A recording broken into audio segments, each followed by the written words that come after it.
And he hit his second home run in the inning, a grand slam, and a grand night for Ray Knight this May 13th, 1980, in this date in Reds baseball. This date in Reds baseball is brought to you by the Cincinnati Reds Hall of Fame and Museum, presented by Dinsmore. Celebrating greatness, preserving history, providing inspiration.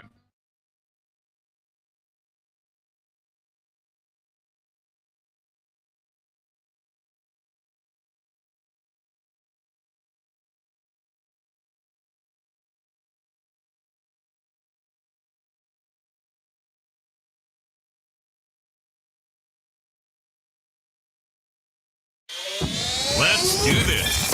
It's the Real Jonathan Smith Show on Indy Sports Ticket, 1430 AM, 93.9 HD2, and always on the free Indy Sports Ticket app. Welcome into the Real Jonathan Smith Show here on Indy Sports Ticket. Thanks for tuning in. No matter how you're tuning in, YouTube, X, the Indy Sports Ticket app, 1430 AM. It is greatly appreciated. Kevin Potts joining the show at 2:20. Talk a little bit more about the schedule release. But it's a Wednesday, which means we have to do Over the Hump Day, and that is where we are going to start today. Uh-oh, guess what day it is? Guess what day it is? Huh? Anybody? Julie, hey, guess what day it is? Oh, come on, I know you can hear me. Mike. What day is it, Mike? Leslie, guess what today is? It's hump day. Woo-hoo! Hump day!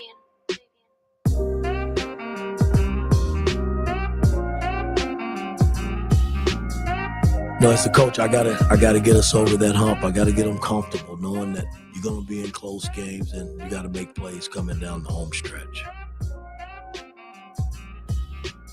I mean, in the tournament, we were right there. I just didn't get them over the hump, man. And that's something that I live with every day of my life. Because I truly believe that was the team to really make some noise and get to the finals, and I just couldn't get them over the hump.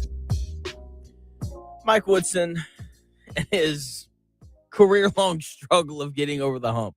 Couldn't do it in the NBA, couldn't do it at IU. He was the assistant coach on the Kings this year, didn't even try to climb up the hump.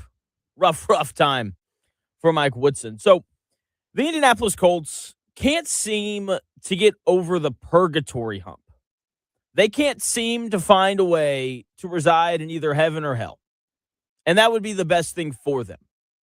They need to find a way to either get over the hump and make the playoffs, or they need to come nowhere close to the hump, like not even attempt to climb up it.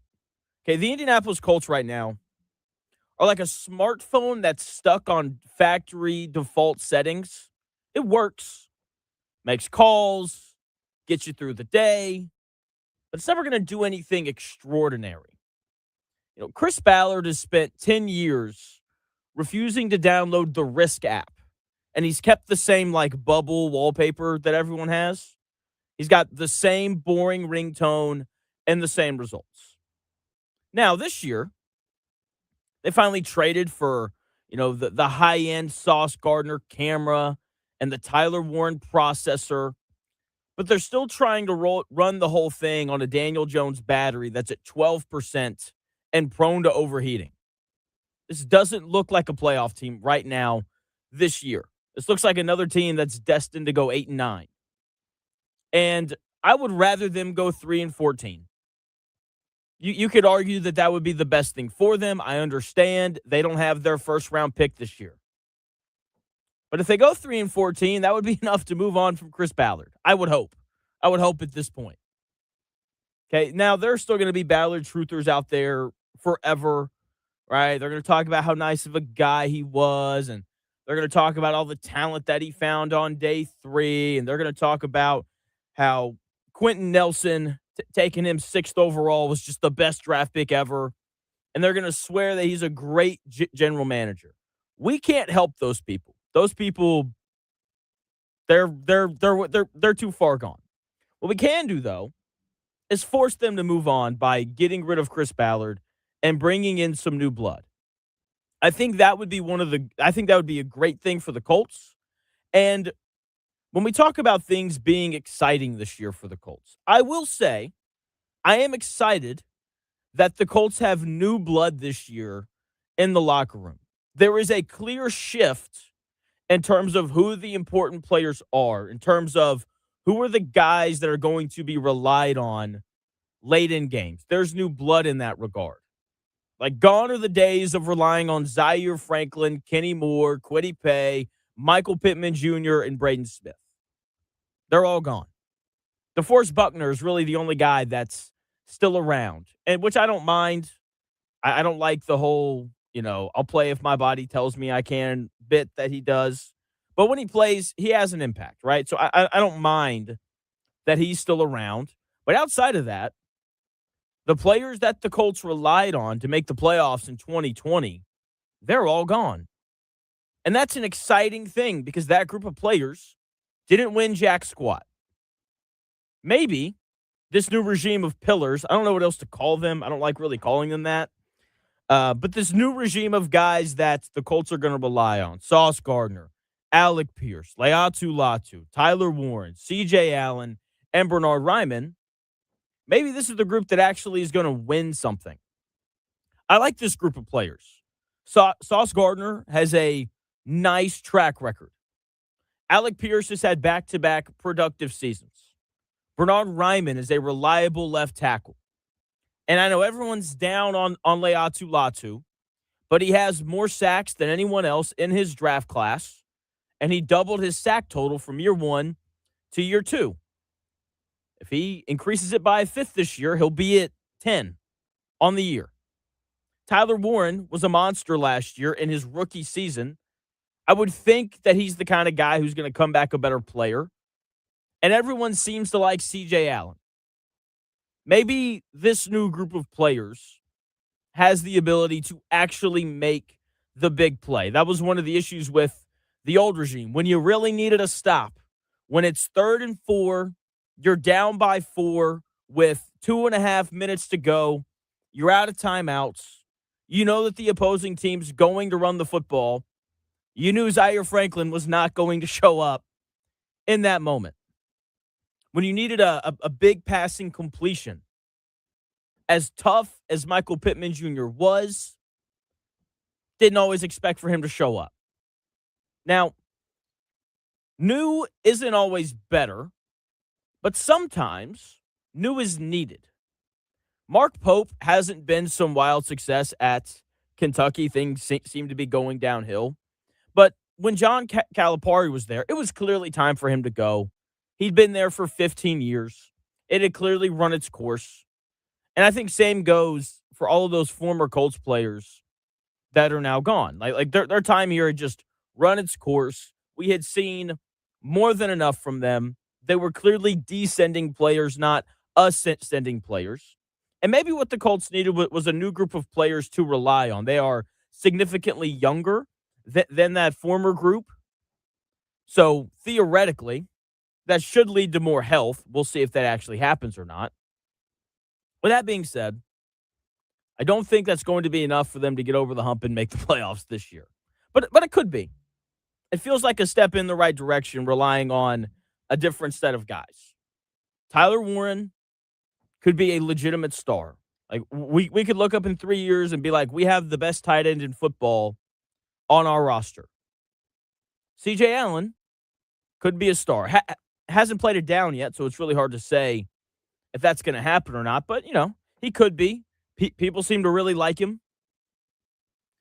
Alec Pierce has done a good job throughout his career of adding to his game, becoming a better player. If he adds a little more to his game, then maybe he turns into a legitimate number 1 wide receiver. As good as Michael Pittman Jr. was, he was never that. I do think there is some potential for this new Colts core to be better than the former one. And if they are, then maybe they sneak into the playoffs this year. They'll need some things to break their way. They'll need Daniel Jones to stay healthy, and they'll need him to be better than he was last year. That's a schedule thing. Going to be much tougher for the Colts to win games this year. When you look at who their opponents are going to be, we'll know the order of the opponents Thursday night at 8 p.m. Okay, that is the glass half full view that results in the Colts winning 10 games for the first time since 2020. Relying on that old core was like driving a 2014 Honda Civic.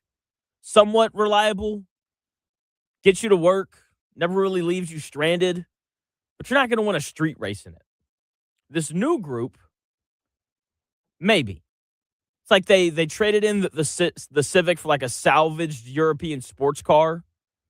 It's faster. It's sleeker. But it's got a Daniel Jones transmission that's already grinding gears.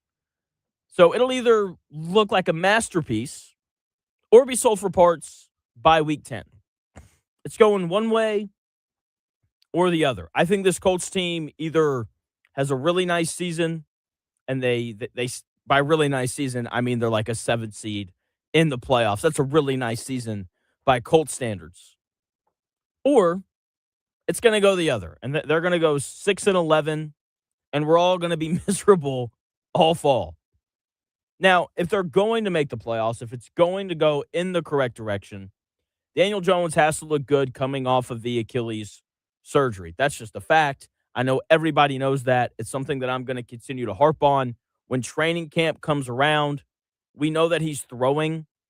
How does he look, though, in training camp? Mainly in 11-on-11. I get that he'll be wearing the red jersey where he's not allowed to be touched. But you'll see how he moves, how he navigates the pockets. Is he willing to escape the pocket and run out on the edge? All of those things are things that we'll hopefully see during training camp this year. The other way that this goes, again, is the Colts going 3-14, 5-12, whatever, and they blow everything up. And the Jets rejoice because they have their first-round pick this year. Still insane on the Colts' part. That's more likely, I think, of the two scenarios that we have to happen. Okay? I like that the Colts are relying on different players this year, but they need to rely on a new GM as well. Chris Ballard's been here for 10 years. No one believes in what he's selling. Anytime he says anything, I think the majority of Colts fans roll their eyes at it. Like when he goes on the Rich Eisen show, and Rich is like, you started really well, and then Daniel Jones got hurt, and it all fell apart, and you guys looks like a playoff team. And then Chris Ballard does this whole, no excuses bit. It's like, yeah, man, I don't believe you at all when you say that, because the only reason why you're here is because when you were talking to Carly Ursay-Gordon, and she said, Chris, why should we bring you back? You probably said something like, we were going to make the playoffs, and then everybody got hurt. No excuses, whatever. Here's the important thing to remember. Players are really smart, especially when they're full-grown adults. They can sniff out the nonsense from a mile away. The fans have figured it out. You and I have figured it out. So you know that the players have. It's time to move on, make the playoffs, or suck. Either way, you get over the hump. Obviously, if you make the playoffs, you're over that hump of being in purgatory where you're winning 8 or 9 games every year. Or you go 5-12 and you fire Chris Ballard. If you do that, you're a step closer to getting over the hump. Dude hadn't made the playoffs in 6 years, and he's still here. Absolutely insane stuff. Insane stuff. But, yeah. So that's where we're at right now. All doom and gloom for the Indianapolis Colts. Because, again, outside of the new core, moving on from some of these former players, where there's really no excitement. No excitement whatsoever. Chris, would you be more excited about the Colts this year if Anthony Richardson was going to be the starter? No. Really? I don't know why I said it like that. That's the right answer. Yeah, I don't think I would. I don't see any excitement there, except, it would more be like taking bets of how long he's going to stay in. If he, you know what I mean? Yeah. That's really funny. Yeah, because it's like, yeah, there you go. All right, sorry. Under 2 minutes. Just tap on the helmet. He'll come out. That's his safe word. He doesn't have a word. He just like taps his head. Tapping out, bro. Oh man. Oh geez, that was funny. All right. The interesting thing that just tells you like how far he's fallen from grace. The fact that we're more excited about Daniel Jones coming off of an Achilles than we are the idea of Anthony Richardson playing a single snap. I think the Colts might do a Pacers and try to tank and maybe go after Arch Manning in the next They can't. draft. They don't have their first round pick. Oh yeah, I keep forgetting about that. Yeah, I sat down last night and I was, doing all my prep work, and I was working this segment. And I was like, oh, if they're bad, they can just draft a quarterback. And I was like, gosh dang it. No, they can't. Well, Sauce Gardner is their first round pick. Apparently, why can't you just trade him and then go after? There's your first round pick back. Seriously, I wish. Yeah, but dude, we would kill Chris Ballard on this show.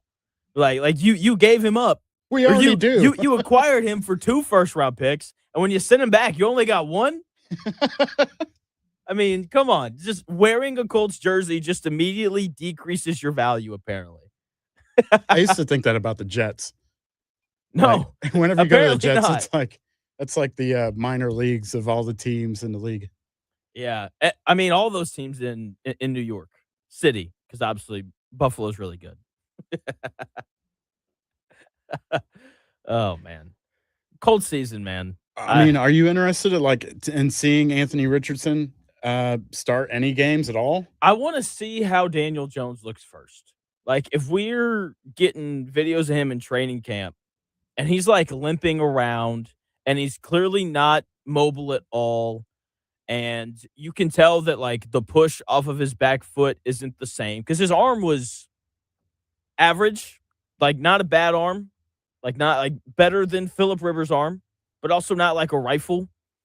And so like if he's struggling to push off his back foot and really generate the force required, like that would be concerning to me. But when it comes to like, I don't know, man, when it comes to all the other stuff, I don't know, man. If he looks bad, then yeah, I think I'd rather see Richardson out there. Sure, I agree. And there's worse quarterbacks to have than Richardson, but like I said, I think it's really just a matter of how long is he going to be in there. You know, That's what we should do.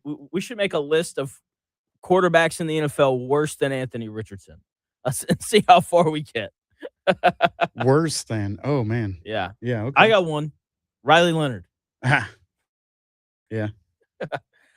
All right. So the NBA draft is like 6 weeks away.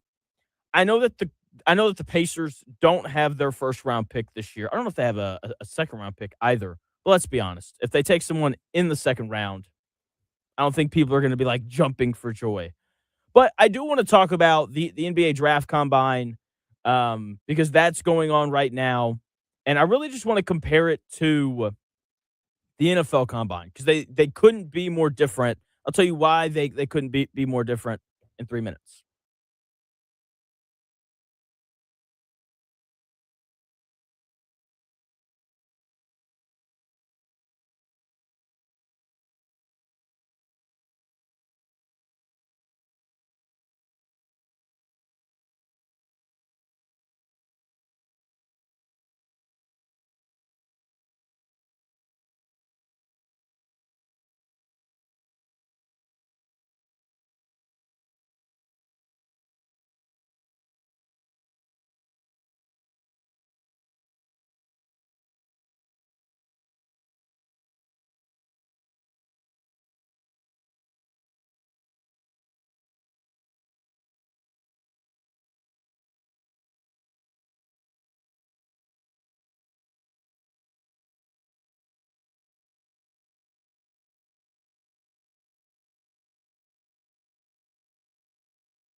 The best takes. Maybe. The Real Jonathan Smith Show on Indy Sports Ticket 1430 AM, 93.9 HD2, and always on the free Indy Sports Ticket app. Welcome back to the Real Jonathan Smith Show. Thank you for tuning in, no matter how you're tuning in. And before I get to the NBA Draft Combine, Timothy Bowman on X asked, and Chris, I would like your opinion on this as well. Will Daniel Jones play more or less than 10 games? I'm going to say, let me pull up. I'm going to cheat. Let me pull up his history here. I know he played the one full season with the Giants. The first year Brian Dable was there. That's the year where they made the playoffs. Yeah, and he hasn't played a full season since, I don't think. Yeah, so let's see here. He played 12 his rookie year, 14 his second year, 11, and then he had the full season his fourth year. And then it was 6, 10, and then he appeared in 13 games last year for the Colts. I'm going to go under. Under 10 games. Under 10. Yeah. Oh, I think I'm going to take the over, but he doesn't play well. There's probably going to be a game or two where he leaves early. Okay. Or gets hurt, but he goes over 10 games, I think. Okay. Sounds good. So that's a really good question. Just the Colts, man. We love our quarterbacks who can't stay healthy. That's it's the Ballard way right there. I'm sure there's some philosophical reason why he does it. Well, Jonathan, they're cheaper that way. Well, Chris, you get what you pay for. So, all right, speaking of getting what you pay for, let's talk about the NBA draft, the NBA Combine. It's happening right now, and I'm seeing all this information, and it's just not doing anything for me. And that is the difference between the NBA and the NFL Combines. A.J. Debonsa could perform terribly at the Combine, and he's still probably going to go number one overall. He's not falling outside of the top 3. Wouldn't matter. Meanwhile, a wide receiver could run the 40-yard dash 0.3 of a second slower than everyone thought, and he would go from a late first-round pick to a second-round pick. That's insane, and I say that, and I'm sure there's people like, that's not true. It is true. That's why no one tests at the Combine anymore if they're going to test poorly. For reference, Con Knippel shot the ball poorly at the NBA Combine last year, like 8 of 25. No one cared. And rightfully so, right? He goes on to make more threes than anyone else in the NBA this year. With basketball, the tape matters more than anything else. Do you know how to rotate defensively? Can you guard the ball? Do you turn the ball over too much? Do you move the ball, or does the possession end when it hits your hands? Do you consistently make the right reads? The list goes on. And you can see all that on film. That's really what matters. Okay, so when it comes to the top guys in the draft, I don't even know why they go to the NBA Combine. Okay, now you'll have, players move up on big boards if they're outside of the lottery. It happened last year when the Trailblazers took Yang Hansen 16th overall. He showed up to the Combine, was going to be like a late second-round pick. He scrimmaged really well. The story of him at the Combine's hilarious. He doesn't speak English. And so whenever he wanted the basketball, he'd just go, ha! And then they throw it to him. It's hilarious. For the top guys, though, I don't care. They can test poorly, and it doesn't matter. I really only care about the film. A.J. Debonsa, Darren Peterson, and Cam Boozer all have phenomenal tape. Okay, you can see how all three of them would translate to the NBA. A.J. Debonsa's athleticism, finishing, and defensive ability jump off the screen. Darren Peterson's smoothness scoring the basketball is obvious. He makes it look like a walk in the park. It's easy for him. Cam Boozer's shooting and his feel jump off the screen. It's not hard to figure out. And I bring all that up to heed a warning to you. When you're going to the bars on Friday night and you're talking about the draft and someone brings up Caleb Wilson, don't fall for it. Caleb Wilson is going to be the guy that a lot of people talk about after the Combine. He's going to be the trendy pick for, could this guy go third? His measurements are insane. He's 6'10", 215 pounds. He's an incredible athlete, long arms, can jump out of the gym. You go watch 5 minutes of him on YouTube, and you'll fall in love. You're like, is this Sean Kemp crossed with Giannis? I heard an idiot on ESPN the other day say, the floor is Kevin Garnett. If his floor is Kevin Garnett, he needs to be the number 1 overall pick. Okay, there's a reason why he's not in discussion for that. He dunks with power. He blocks shots emphatically. You watch him and you see all of this upside. Like, geez, man, like that. If I can just get my hands on that guy, we're going to make him a really good ball player. Yeah, I know it's coming. But you have to ask an important question. Is he good at basketball? It's amazing how few times we ask that question. You know, the NBA Combine is like a job interview where the candidate can show up in a $5,000 suit and have a perfect handshake. That's Caleb Wilson. Looks the part. But the film, that's the actual resume. It doesn't matter how good your handshake is. It doesn't matter what kind of Rolex watch you're wearing. If your resume shows that you can't do the job, then it doesn't matter. AJ DeBonsa could show up in joggers and a hoodie. His resume is so elite that it wouldn't matter. They're just going to give him a corner office immediately. Okay, I equate it to choosing someone to like date or marry. It's like, she's hot. That's great. That's really cool. I have a lot of other questions, though. Is she kind? Can she take a joke? Is her personality tolerable? Is she toxic, as the kids say? Does she have good life skills? Is she a good communicator? Does she overreact to the slightest inconveniences? It's great that she's hot. Just like it's great that Caleb Wilson has these awesome measurements. But at some point, all of the other stuff matters if that person is going to stick around with you. With Caleb Wilson, again, great that he's athletic. What about all the other things that make a good basketball player? Fun fact, everyone in the NBA is incredibly athletic. If an NBA player showed up at your gym, think of the most clumsy, unathletic NBA player that you can think of. If he showed up to your LA Fitness run on Friday night, he would be the best athlete in there. Okay?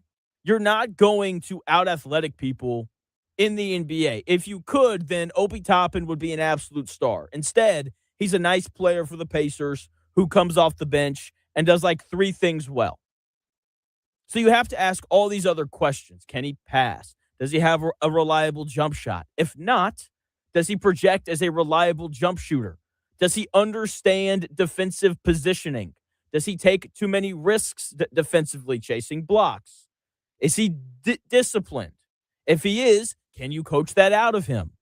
The list goes on.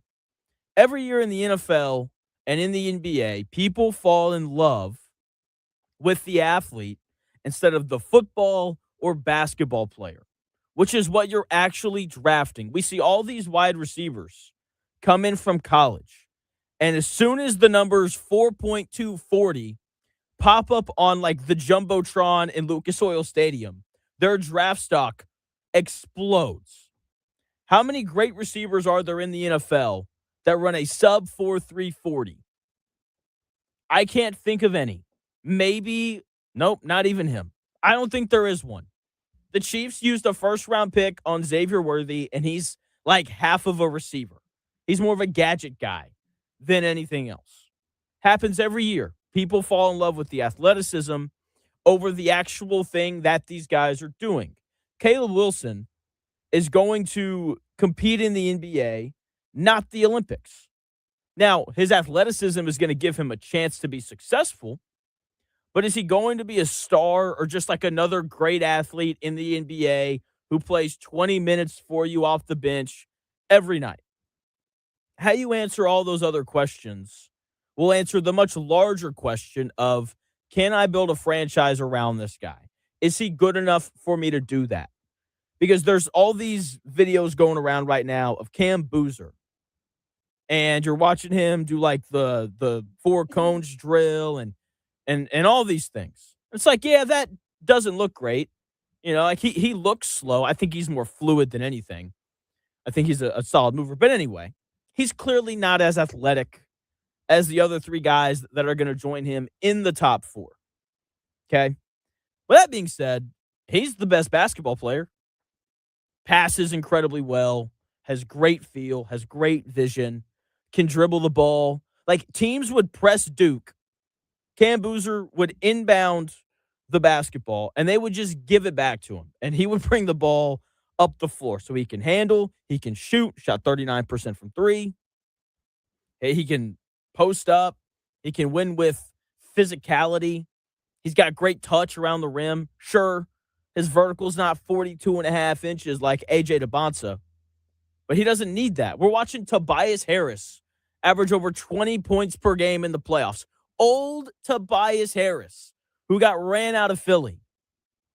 He's averaging over 20 in the playoffs. You don't have to be a special athlete in order to be able to play in the NBA. Now, it helps.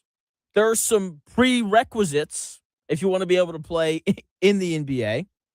And I've laid out all this stuff about the importance of just knowing how to play basketball. And I know every single Purdue fan hears that, and their mind probably goes to someone by the name of Braden Smith. It's like, if you just have to be a good basketball player, then he probably works. He doesn't. I'll tell you why in 4 minutes.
fits in today's sports world.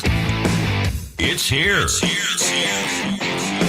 The Real Jonathan Smith Show on Indy Sports Ticket 1430 AM, 93.9 HD2, and always on the free Indy Sports Ticket app.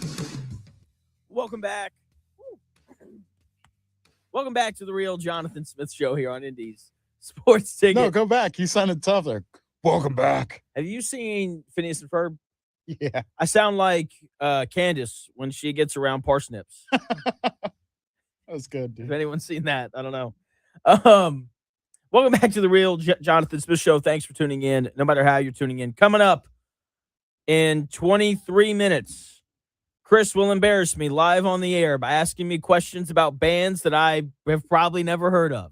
I'm not seeking to embarrass you. This is basically just letting you know what I'm going to be doing the next few days, and we're going to find out what you know. If I was like, Jonathan, I have this extra ticket, you should go. Who's going to be there? I don't know the names, but I might know the songs or something like that. And you can't have Shazam up, nothing like that. Don't have the website pulled up. No cheating. Cheat. All right. What are you doing the next couple days so that people know? So I'm going out to Sonic Temple in Ohio, and it's a 4-day music festival. I'm probably only going to do 3 days, but basically I'm going to go out there, get some great concert video shots of bands in the crowd for our sister station that I also work for, 93.9X. 93.9X. Let's go. All right. Sounds good. So we'll do that trivia at 1 o'clock. How many questions do you have? I have 10 songs ready to go that I guarantee you've probably heard, but we're going to find out if you know who the band's name is. If you had to set the over-under on how many I get right, what would you set it at? 3. Okay. So 2.5 or 3.5? I think I'll be courteous. I think you know more than you think. Okay. I would say 3.5. 3.5. Can I get 4 correct? We'll find out in 20 minutes. Don't be helping them out, YouTube chat. Don't give them the answers. All right. These are the most popular songs of all the bands on this list that I chose for you. So I guarantee you know a couple at least. Sounds good. All right. So we'll do that in 20 minutes. In the last segment, I was talking about Caleb Wilson and how everyone is going to fall in love with his athleticism. But remember to ask the question, can he play basketball? It's a really important question when you're drafting basketball players. And I wanted to bring all that up to then say athleticism still matters. There's a baseline of athleticism that you have in the NBA. You can't survive in the NBA if you don't have the required size and athleticism. And the shorter you are, the more athletic you have to be. It is a prerequisite to being able to play in the NBA. Braden Smith is going to be drafted somewhere between 35th and 45th in the NBA draft. I don't understand why. I would not take him. Absolutely not. He is never going to be a rotational NBA player. Maybe he hangs out at the end of the bench. You know, he's the star player's white guy. That's possible. But that'll probably be it. He's not TJ McConnell, who is significantly larger than Braden Smith. He's also insanely quick. Braden Smith was at the NBA Draft Combine. Chris, how tall do you think Braden Smith measured in at? Oh, wait, have you seen on the notes? Okay. I have not. Without shoes, how tall do you think Braden Smith is? 6'2". He's 5'10" without shoes. Oh my goodness. Tiny. So he's a little nugget out there. He looks like Kevin Hart. Kevin Hart compared to these NBA players. 5'10" without shoes. So he'll be 5'11" unless he puts lifts in his shoes to play in during the NBA game. Don't ask me how I know this. Very hard to move when you put lifts in your shoes. I don't think he's going to do that for that reason. He checks a lot of the basketball questions, though, right? He's a good passer. He understands angles. He's got good touch around the rim. Can finish off can finish on all 3 levels of the backboard, low, off the corner, or high off the glass. But the issue is he's undersized defensively, right? But to his credit, he knows where to be. He understands rotations. Like, he is so clearly a good basketball player. He's just not a good enough athlete. It's so clear, and I don't know why someone's going to draft him anywhere in this draft. I would rather draft a 7-footer from Senegal who played soccer for 16 years and only started playing basketball 3 years ago. Because that 7-footer has the size required to play in the NBA. Okay, situation is everything in the NBA, right? In any sports league, right? That's what people say. Situation is more important than talent and all those things. There are certain players, though, that are so talented that it doesn't matter where they go. Like, Michael Jordan would have been successful no matter who drafted him. Okay, Hakeem Olajuwon would have been successful no matter who drafted him. And then there are other players that are just so inferior that there is no perfect situation. And that's where Braden Smith's at.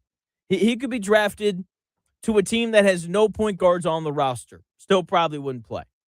Okay, Braden Smith is like a world-class pastry chef who's 4 feet tall.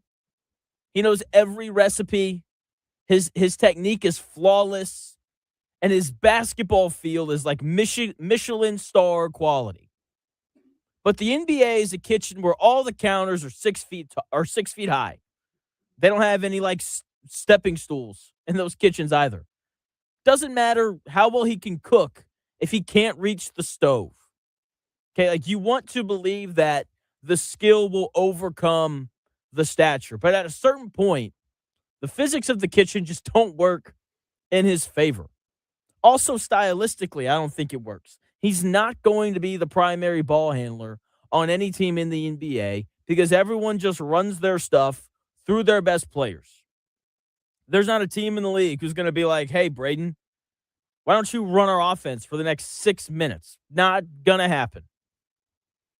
Okay, like, he's going to have to play off the ball, which he can do, but that's not really his thing. His best skill is his ability to handle the basketball in the pick and roll, and he's not really going to get to do that in the NBA.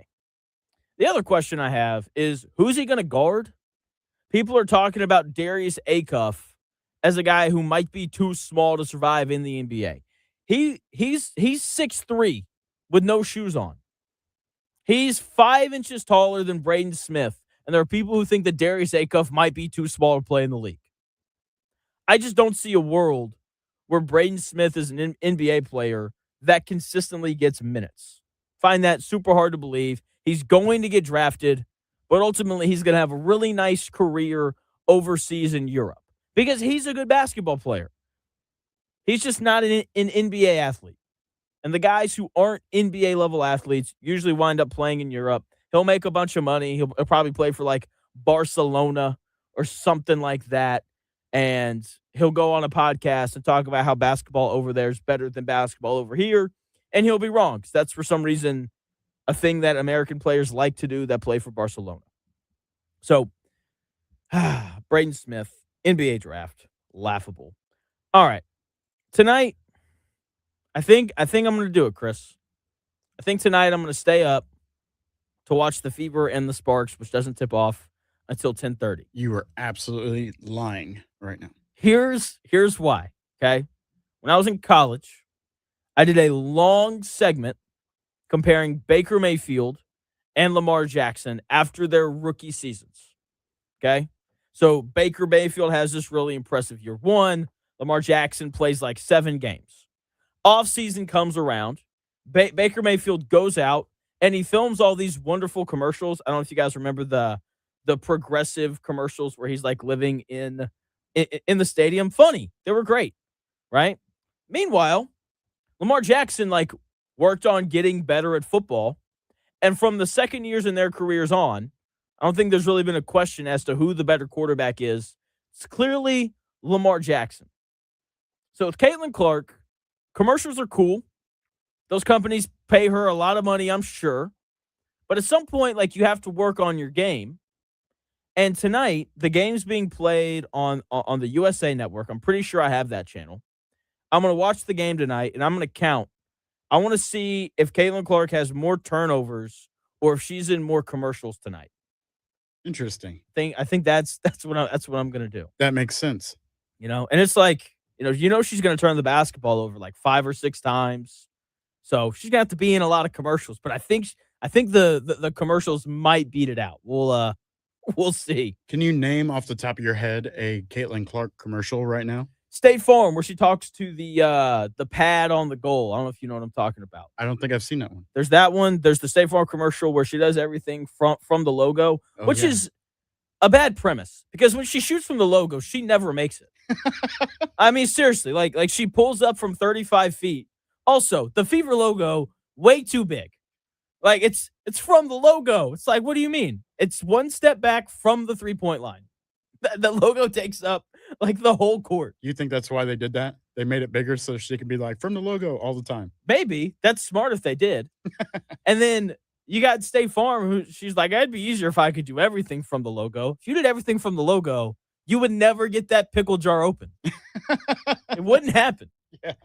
It'd be like it was glued on shut.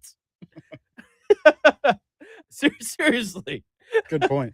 When the part where she's like reading the bottom row at the optometrist. Yeah. It's like you wouldn't be able to read the big E at the top if you were doing it from the logo. Yeah. I mean, come on now.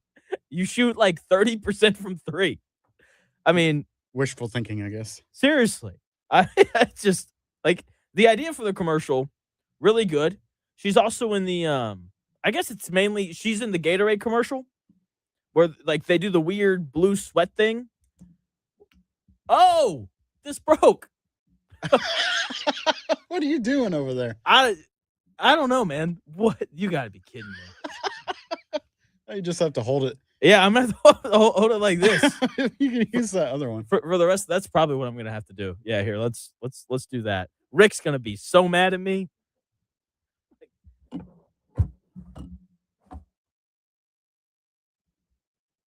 Rick's going to be pissed. He's going to be like, Jonathan, how'd you do that? Like, I was just moving it away from my face. I'm sorry. I feel like that was a matter of time because you do that all the time. I do. Does this one not stay up? Wait here. I do, man. I sway. I move around a lot.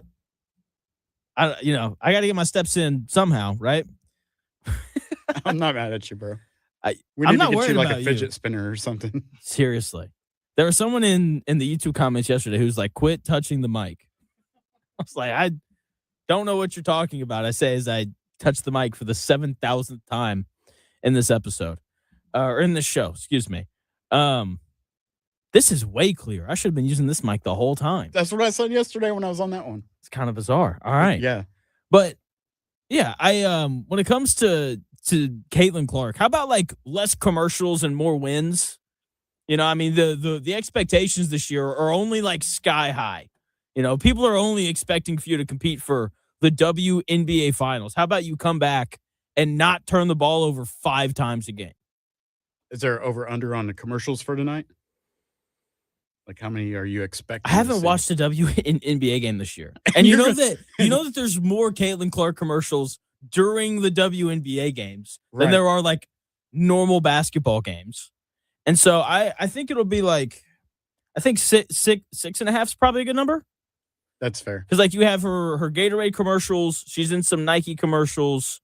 She's in like 7,000 different State Farm commercials. What other ones? I'm sure that I'm missing some. Caitlin Clark commercials. I think it's hilarious that you're like, I haven't watched WNBA for a while. And you she's in that Xfinity commercial now. Oh yeah. Talking about connection. It's like she's in Capital One commercials. Jeez Louise, man. You can't get away from her, but you don't watch them regularly, so you're choosing one that starts at 10:30 at night. That's a great decision. I'm gonna be up. Like, I don't go to bed till midnight at least, but it's usually closer to like 1. That's fair. I'm not judging. And then I get up at 5, and it's awesome. Not really. I read a story yesterday about Ben Johnson. He's like a wide receiver coach or something like that. And he's in an argument with a player. And he looks at the player and goes, I know I'm going to be in a gold jacket one day, and then like left. And apparently he would stay at the facility until 1 a.m. and he would go home and he would be back in the facility at 5 a.m. Like, what a crazy thing to say to a player. If a coach said that to me, I'd be like, you are a wide receiver coach. Shut up. Yeah.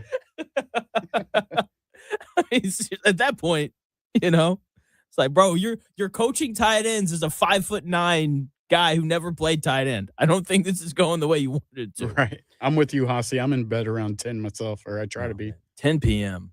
Nah, man. The night's just beginning. Okay. Yeah. It's hard to be Batman when you're going to bed at 10 p.m. Yeah. I mean, I would have said that 20 years ago too, but If you pay attention to the news, no crackheads have been in the news lately. Knock on wood. Just saying, like, I've been here a month. I've been able to go to bed later. No crackheads. I don't think it's a coincidence, It's expensive out there for everybody right now.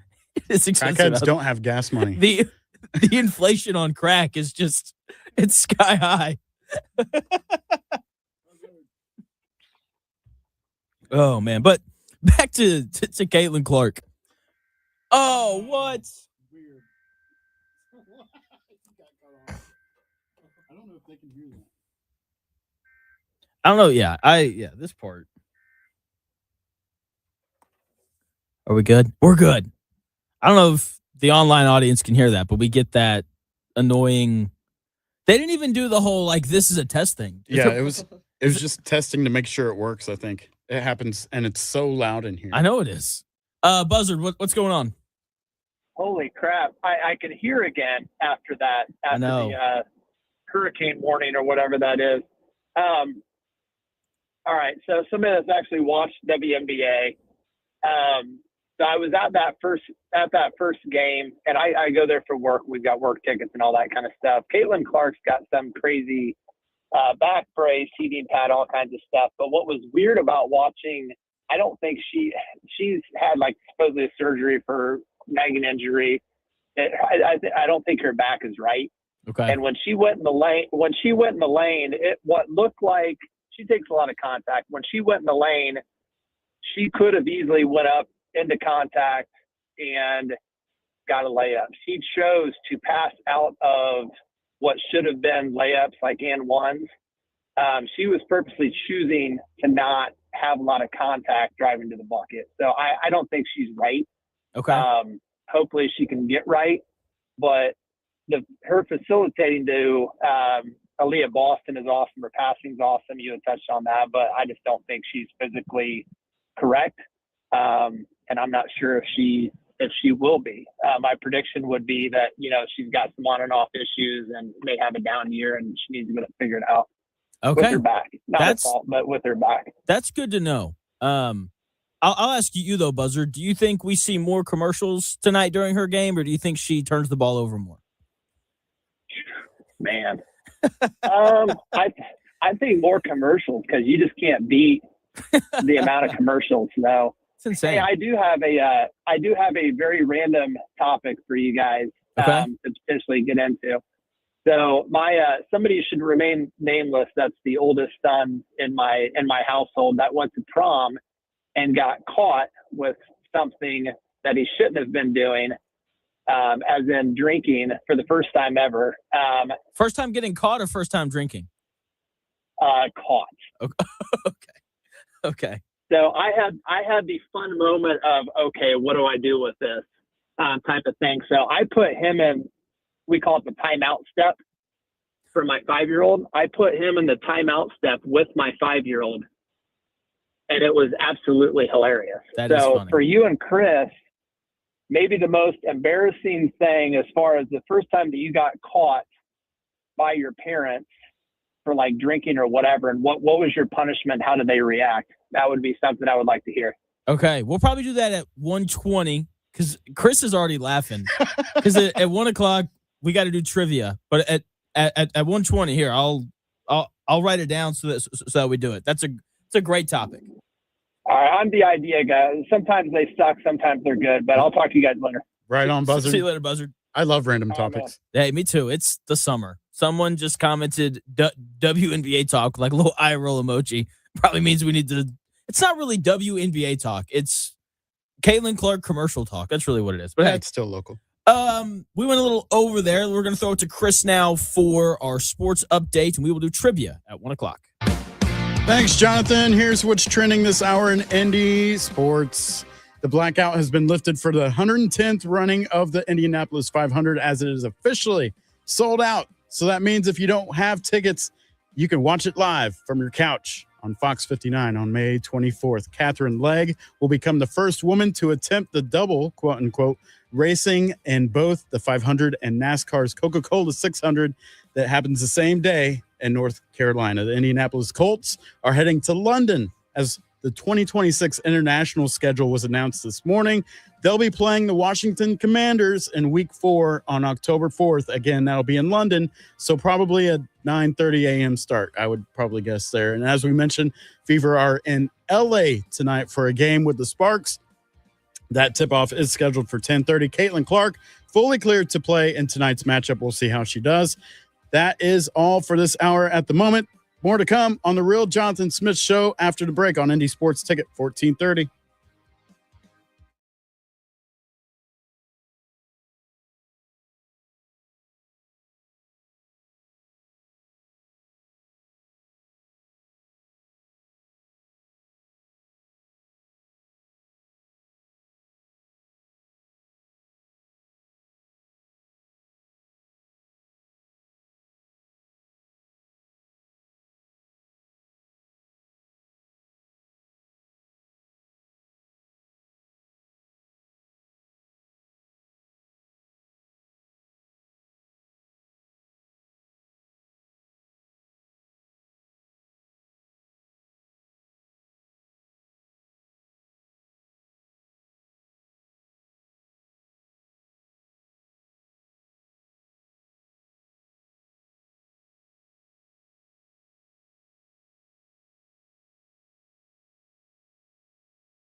do this. It's the Real Jonathan Smith Show on Indy Sports Ticket, 1430 AM, 93.9 HD2, and always on the free Indy Sports Ticket app. Welcome back to the Real Jonathan Smith Show here on Indy's Sports Ticket. Hour number 2 getting underway. We had a very eventful hour number 1. I broke a microphone. Buzzard told us about how he had to put his oldest child in timeout. It's not like he's 7. He's like 18 years old. How embarrassing. Talked a little bit of Caitlin Clark, Pacers, Colts, all of the good stuff. Thank you for tuning in. No matter how you're tuning in, whether that's YouTube, Indy Sports Ticket, if you want to head over there and subscribe. You can also watch the show on X _ Jonathan Smith to follow me there and watch the show there. You can also listen on the Indy Sports Ticket app or 1430 AM. The embarrassment continues. Chris is going to Sonic Temple tomorrow and Friday, so he won't be here. We'll have Jack running the board on Thursday and Peyton running the board on Friday. And before Chris goes, Chris wanted to see how many of these bands that I knew. And the answer is probably going to be 0, but that's okay. I think you'll get a couple. Do you want? Okay, so no cheating. We established that you cannot Shazam these songs. You can't Google the lyrics, and you can't check YouTube chat because they will probably have the answer before you. So you're going to get a chance to answer it first. Can I get multiple choice? No. Gosh dang. It's not that hard. It shouldn't be that hard for you. But if you don't know it, we'll see if Jack knows it because he knows a little bit about music too. All right. Okay. Let's do it. All right. So do you want the hard ones first or do you want however the you easy want to ones? do it. However you want to do it, man. On the list, I mean, those of you at home can look up the list and see the full lineup on there, like Sonic Temple Festival or whatever. I chose for this trivia the most popular bands and their most popular songs. So there's a good chance you could get every single one, but we're going to see what you know. All right. Jonathan, are you ready for song number 1 for the bands that'll be at Sonic Temple this weekend? I am ready. How long of the song do you have? There's about 30 seconds to each song. I have 10 songs. Okay. And they're not, I tried to find the best part of the songs that you've probably heard of, right? Okay. We'll try it. Let's do it. This is song number 1. What band is this?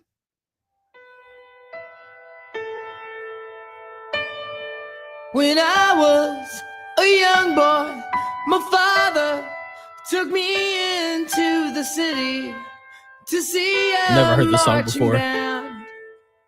Okay, so there's probably strike 1 for Jonathan. He's not going to get that one. The look of disappointment on Chris's face when I said that. Well, it's really popular and trendy in the social media section. Jack, do you know this band right here? Isn't it Queen? Queen is incorrect. It sounds like Freddie Mercury. That's why I was confused. No, this is My Chemical Romance. Oh, okay. So I've heard of them. yeah, okay. Haven't heard any of their music though. Wow, strike 1. Okay. That's okay. We'll go on to song number 2. Hey Jack, if you're gonna talk, you should talk into your microphone. By the way, Yeah. you can if you tighten the sides, it'll hold the microphone in place, and then you can pull it up. Just don't pull too hard. You may snap it. Yeah. Break another one today. Oh yeah. You're on a roll. All right. Song number 2 for bands that Jonathan may knows for Sonic Temple. Here we go.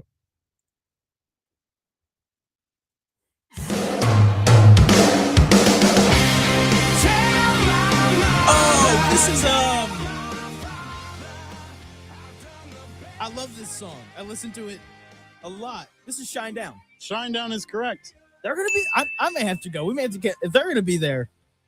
Love Shine Down. 1 for 2. They are performing Friday night. That's a great karaoke song, by the way. Love that song. There you go. Friday night headliner right there. Song number 3 is coming up. Just got to get the buttons here. All right. Here's song number 3. I think I've got a lot of friends, but I don't hear from them. What's another night all alone? When you're spending every day on your own, and here it goes. I'm just a kid, and life is a nightmare. Know the song. Don't know who sings it. Okay. Jack, you want to take a crack at it? Oh, I'm on the exact same boat. It's on the tip of my tongue. I cannot think of it. That is a Simple Plan. Okay. Simple Plan going to be there as well. What was that? Song number 3? Yep. All right, here is song number 4. We'll see if you know. Gritty said this festival sounds horrible. It's okay. It's not for you, Gritty. It's okay. Richard It's for said me. a bunch of BO and dreads. All right. So, he's not wrong. Song number 4 right here. Here you go. Flyleaf. Flyleaf is correct. I used to shred to that song on Guitar Hero. They are, I think they're still a Christian band. Breathing. But yeah, Great song. Flyleaf right there. So you were what, 2 for 4? I'm 2 for 4. Okay. About 500 right now. You're not doing bad. Are these the easy ones or the hard ones? It's kind of like a mix. Like I Okay. said, I picked the most popular bands, the most popular songs. So I try to give you a good chance here. All right. This is number 5, I think. Yes.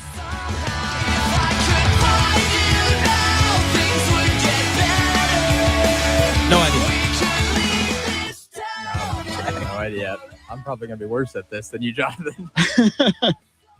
It's okay. Me getting first go doesn't make it easy. Like, you probably knew Shine Down. I did know Shine Down. I did not know Flyleaf? Flyleaf. I Oh, did yeah. not know Flyleaf. Shout out Guitar Hero. Do you want to try at least a name, like make up a name of a band? What do they sound like? Oh, what do they sound like? Oh, geez. I got no idea, man. I Okay. got no clue. Not like a Sublime, is it? Oh, No, that is Yellow Card. Yellow Cart? Card. Yellow Card. card. Okay. Yeah.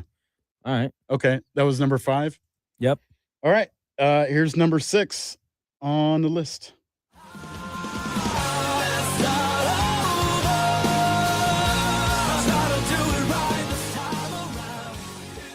I know who this is.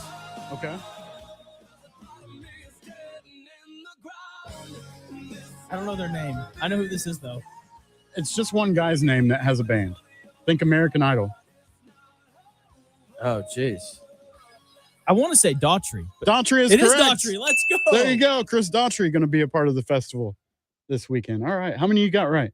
I've gotten 3. Okay. So you need one more to go over Yeah. on our One over. more to under. hit the over. We've Okay. got, what, 4 left? Yes. 4 left. Here we go. Next one.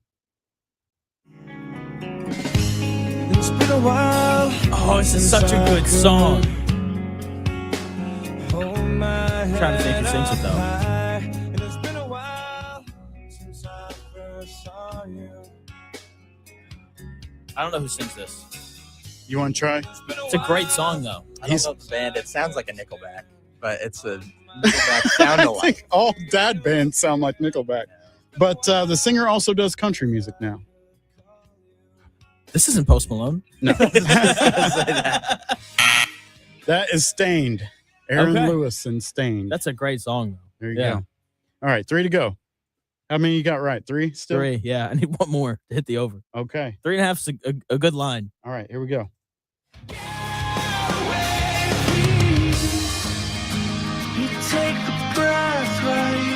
No clue. No guesses at all. The first one where I don't actually know the song.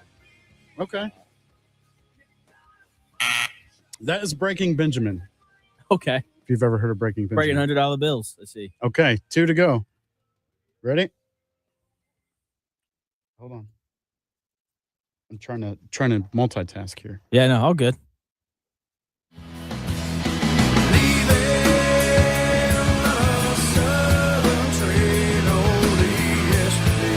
The voice sounds really familiar.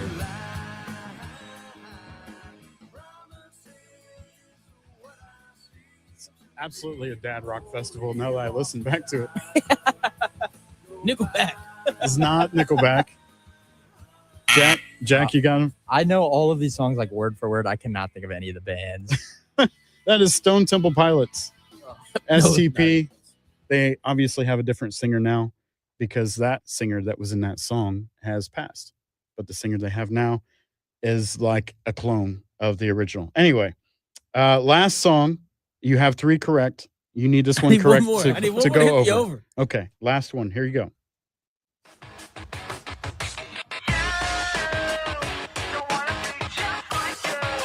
What I'm saying is this is the anthem. Throw all your hands up. Y'all got to feel me. Sing if you're with me. Yeah. I wanna be just like you. I know this song. Okay. You should know it because it was on Madden one year. It was Like, it's got to be like Madden 07. something like that. Yeah.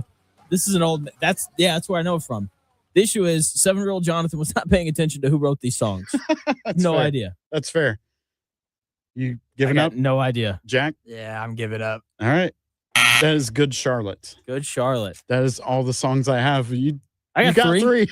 I got 3. I'll take 3. Yeah. Not a bad number. Not bad. Let's check the chat and see if they got any right. Ross was awesome. Ross was so good at this. Ross gets Holiday World tickets. No, I'm just I kidding. wish. We don't have any That'd to be give away cool. today. But yeah, thanks for playing. There's a whole lot more bands that I know, but you probably won't know. Those are the ones I thought you would know the best, though. My speaking of this being a, like, what would you call it? A dad fest. My father-in-law is texting me the answers. Oh. So your Which dad is awesome. is going. I think it's great. So, very good. no, like, Panic at the Disco. No, Not this year. 21 Pilots. Nope. I know them. Ross went 9 out of 10. That's crazy. That's impressive. Very nice. Who's the band that you're excited to see the most? I've never seen My Chemical Romance before, so probably them. They play Thursday night.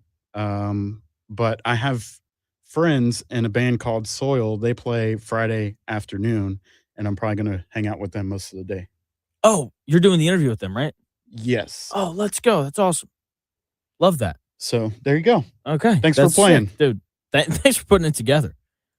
It's important to be willing to embarrass yourself on the radio. Like I said, I wasn't trying to embarrass I know you weren't, but it happens sometimes. I was interested in seeing how many you knew. Now, if this was a country festival, you go line dancing, you probably know those songs better, don't you? Yeah, probably. Okay. We're I almost said we're getting down. That's not true. We're gonna boot, scoot, and boogie tonight. Yeah. Can't wait. See, you probably know those better than I would.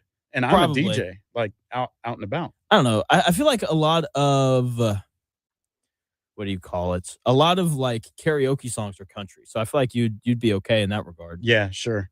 But yeah, I don't know a whole lot of country, but I'm not against it. Okay. I have fun square dancing tonight, or what is it? Line dance? Nah, we line dance. We don't. Is it a hoedown or a hootenanny? I guess a hoedown. I guess that's what it would Okay. be. I don't know. I mean, if you saw, let me not go there. I was about to make a bad joke. Can we get like some sort of like wah wah sound for whenever someone makes like a bad joke that It's doesn't a made-up hit? tale. It's a total fabrication. It never happened. Well, it wasn't that one. Nope, that's not it. We'll have to get it. Yeah, we'll have to go find it. Yeah, Okay. that was from an old segment I used to do that wasn't very good. It just said mistake sounder, so I didn't know what it was. Yeah, All yeah. I would do this like it was. I think I called it like true takes and mistakes. And so I would go back. I'd look at the previous week, and be like what did I get right? What did I get wrong? And then talk about it from there. So anyway, 4 minutes out. John Buzzard called in earlier, told a story about how his oldest son got caught for the first time drinking alcohol, and as his punishment, he got put on the timeout step with John Buzzard's 5-year-old, which is hysterical. I think that's so funny. Just a timeout step? Yeah. It's like on a staircase. I'm Probably, guessing. yeah. Okay. You probably just have to like sit there or stand there and like sit you on can't leave. Go sit on the timeout step is awesome. That's great. And so he wanted to know, like, the first time we got caught, what our punishment was. And I'm having to think really hard because I was a really good kid. And I this is the thing. Like, I don't have any stories for myself. Like, my older brother was the one who got in trouble, And so I've got a really funny story about that. Chris looked like he had multiple stories earlier. Jack, if you want to tell your story, you were more than welcome to. We'll do all that when we come back in 3 minutes.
Welcome back to the Real Jonathan Smith Show here on Indy's Sports Ticket. Thanks for tuning in. No matter how you're tuning in, YouTube, Indy's Sports Ticket. If you want to head over there and subscribe, maybe you're watching the show on X__Jonathan Smith to follow me there and watch the show there. You can also listen on the Indy Sports Ticket app or 14:30 a.m. if you're driving around the Indianapolis area. Earlier in the show, John Buzzard called in, said that he had to put his 18-year-old on the timeout step after getting caught drinking, which is so funny.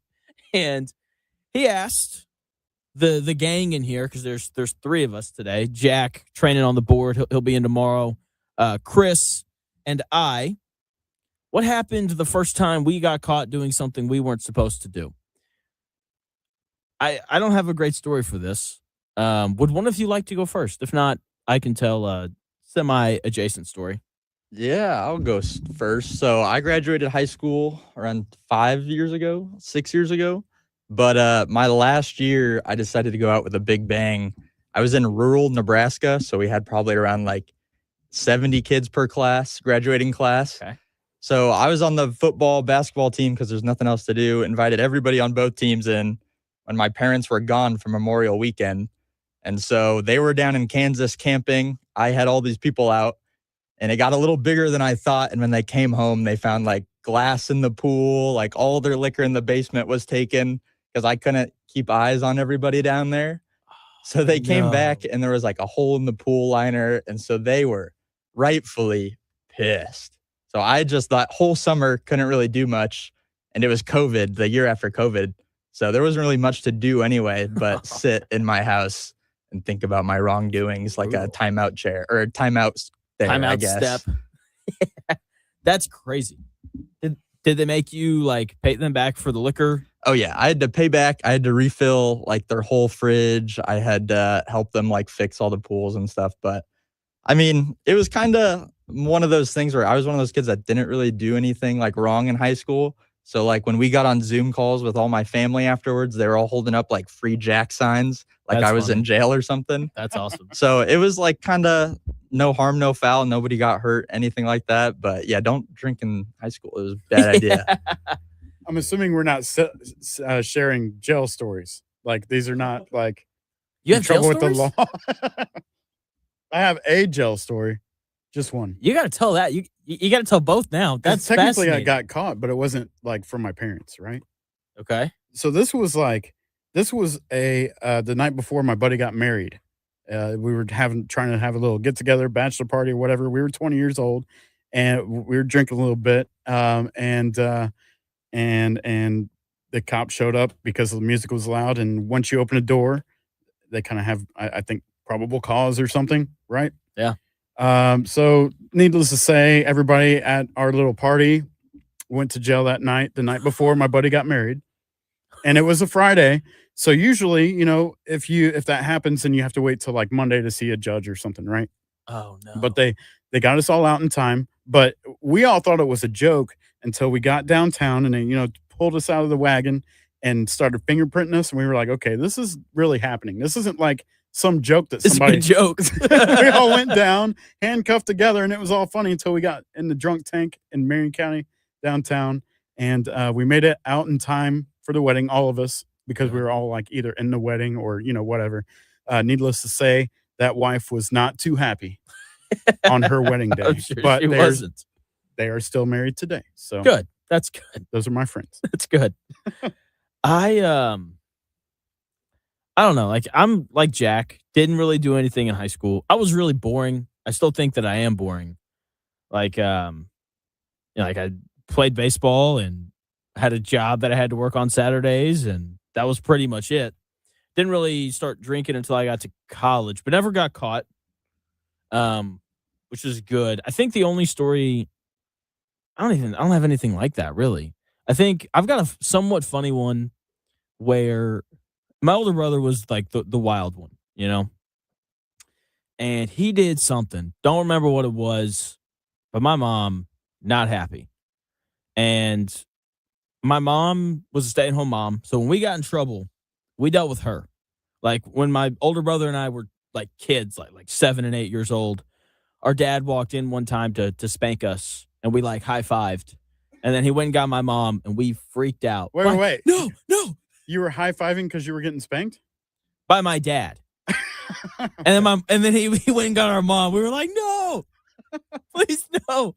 We'll never do it again. I'm so confused. Yeah. So because like when my dad would spank us, it's like if I really hit them, it's really gonna hurt. I see. My mom is like, I can hit you as hard as I can. Right. Okay. You know? Okay. And like my dad would always hit us on the butt. My mom would get our legs, which is so much worse.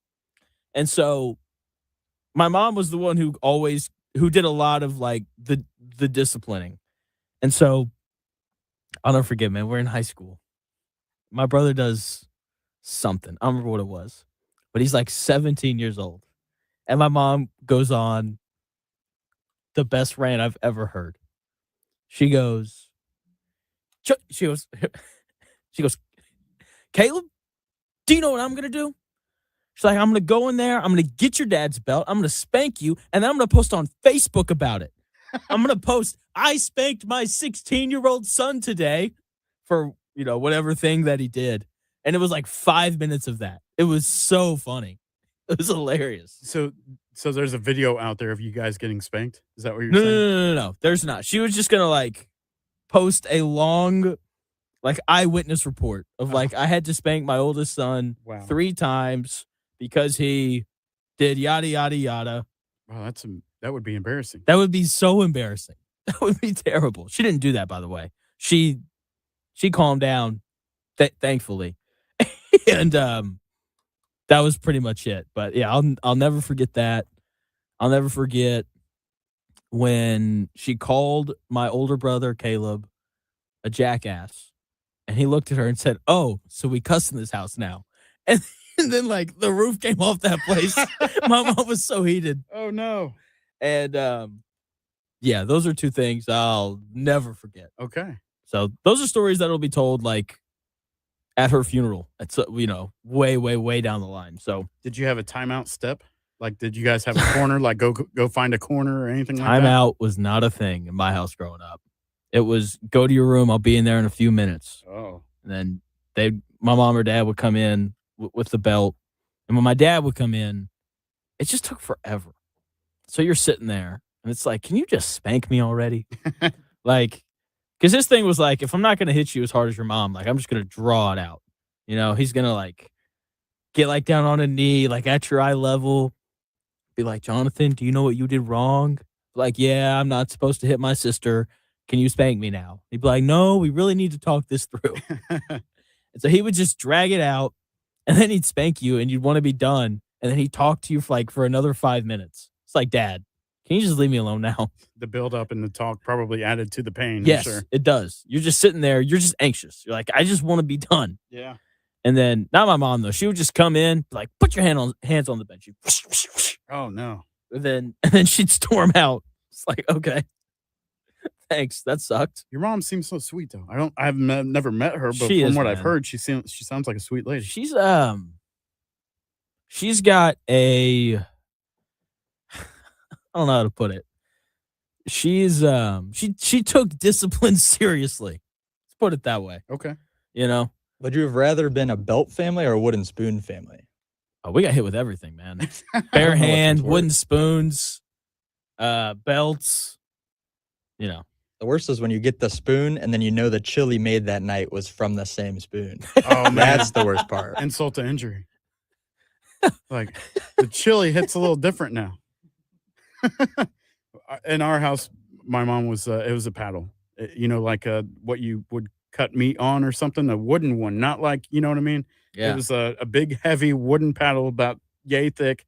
I don't know, but it was not comfortable. My granddad, he was a teacher and a principal at a high school for a long time.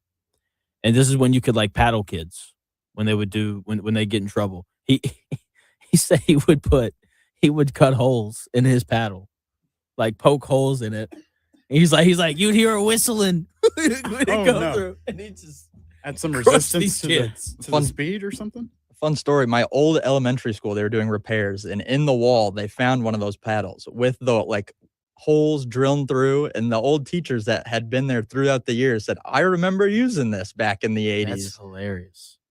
That's awesome. That's so funny. Oh, man. Yeah. Stories about getting in trouble now are funny. But yeah, like nothing. Thankfully, I didn't do anything too crazy. No jail stories, no smashing mailboxes or anything too crazy like that. And hopefully I never have one. I would like to stay out of jail personally. Knock on wood. It's not fun. We were only there in our trip for, not even a whole 48 hours. And I was like, nope, never doing this again. Never.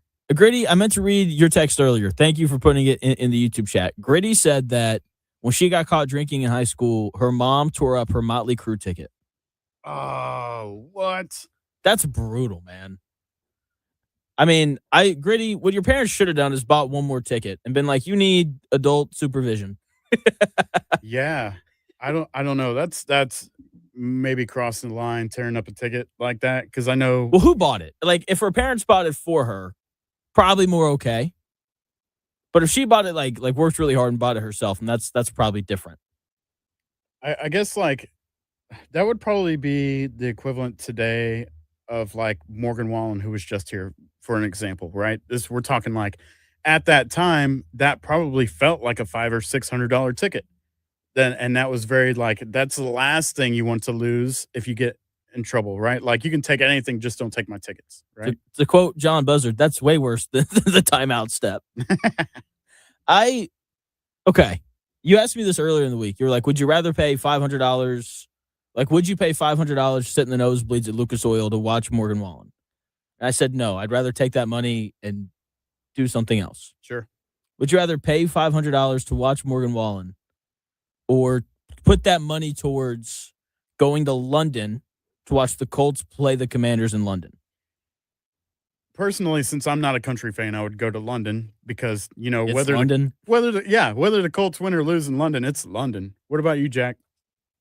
I mean, I'm going to London personally. I could see Morgan Wallen. I mean, I could have saw Even him though it's years more ago. expensive. Like, you're not getting to London and a football ticket for $500. Right, yeah. But Yeah, but you get a whole weekend going to London. You get It's to true. see everything there. Are you saying London's more fun than Indianapolis? Than Naptown?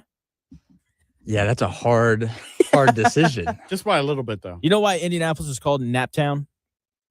Weren't they like mattress manufacturers stuff? Were they Wasn't it really? something? I don't know. I've taken a wild guess. I was setting up for a punchline. It's because there's nothing better to do than take a nap.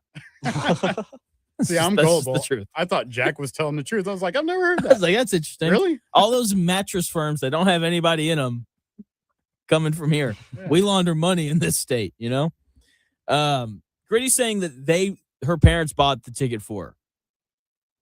That would hurt me as a parent. I feel like they were probably going to do that anyway. Like if they bought a ticket, they were like, we're going to find a reason for you not to go and you're going to get in trouble. This is going to be the repercussions of whatever you do wrong.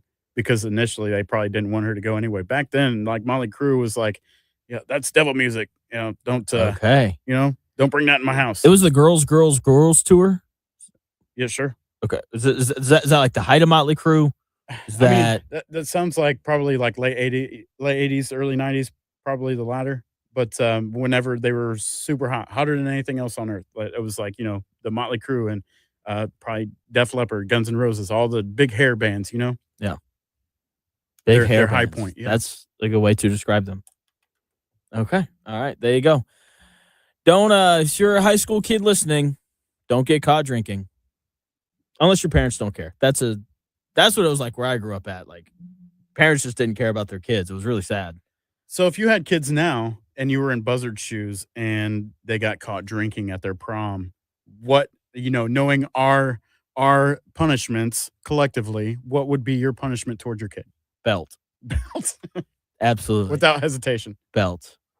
It's like, dude, thought you grew out of this, man, when you were 8 years old. I guess not. I don't know. Maybe not belt. I don't know. It would depends on the kid, right? I'd like to think that matters. But If this they're would be like your kid. Yeah. If they're like constantly getting in trouble, punishment's going to be more severe than like if it's like Jack, where it's like this is like the one thing you did wrong. you know? Would you not suspend him for 5 games like if Victor Wembanyama, or are you treating your kid like Draymond Green and suspending for 7 games? That's the point. If my kid's like Draymond Green, you're getting suspended. If my kid's like Wemby, first time offender, little slap on the wrist, whatever, and then we move on. Fair enough. So we'll see. All right. Coming back in 3 minutes, by the way, coming up at 2:20, we've got Kevin Potts. He's going to join. We're going to talk about the schedule release. Happens tomorrow night at 8 o'clock. It is Wednesday, so we're going to do a little over the hump day in 3 minutes.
The best takes. Maybe. The Real Jonathan Smith Show on Indy Sports Ticket 1430 AM, 93.9 HD2, and always on the free Indy Sports Ticket app. Welcome back to the Real Jonathan Smith Show here on Indy Sports Ticket. Shout out Quincy, who's fixing the mic that I broke earlier. Sorry, man. I really didn't mean to do that. Welcome back in. Thanks for tuning in. No matter how you're tuning in, YouTube, X, the Indy Sports Ticket app, 1430 AM. If you're driving around the Indianapolis area, so many ways to listen. There's really no excuse not to. Coming up in 40 minutes, we've got Kevin Potts set to join the show, but it is a Wednesday, which means we got to get into a little bit of over the hump day.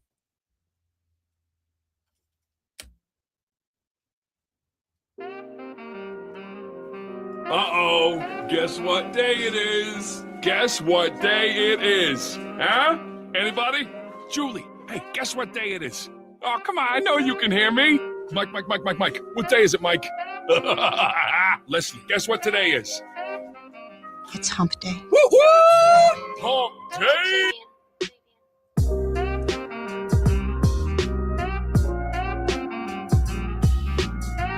No, as a coach, I gotta get us over that hump. I gotta get them comfortable, knowing that you're gonna be in close games and you gotta make plays coming down the home stretch.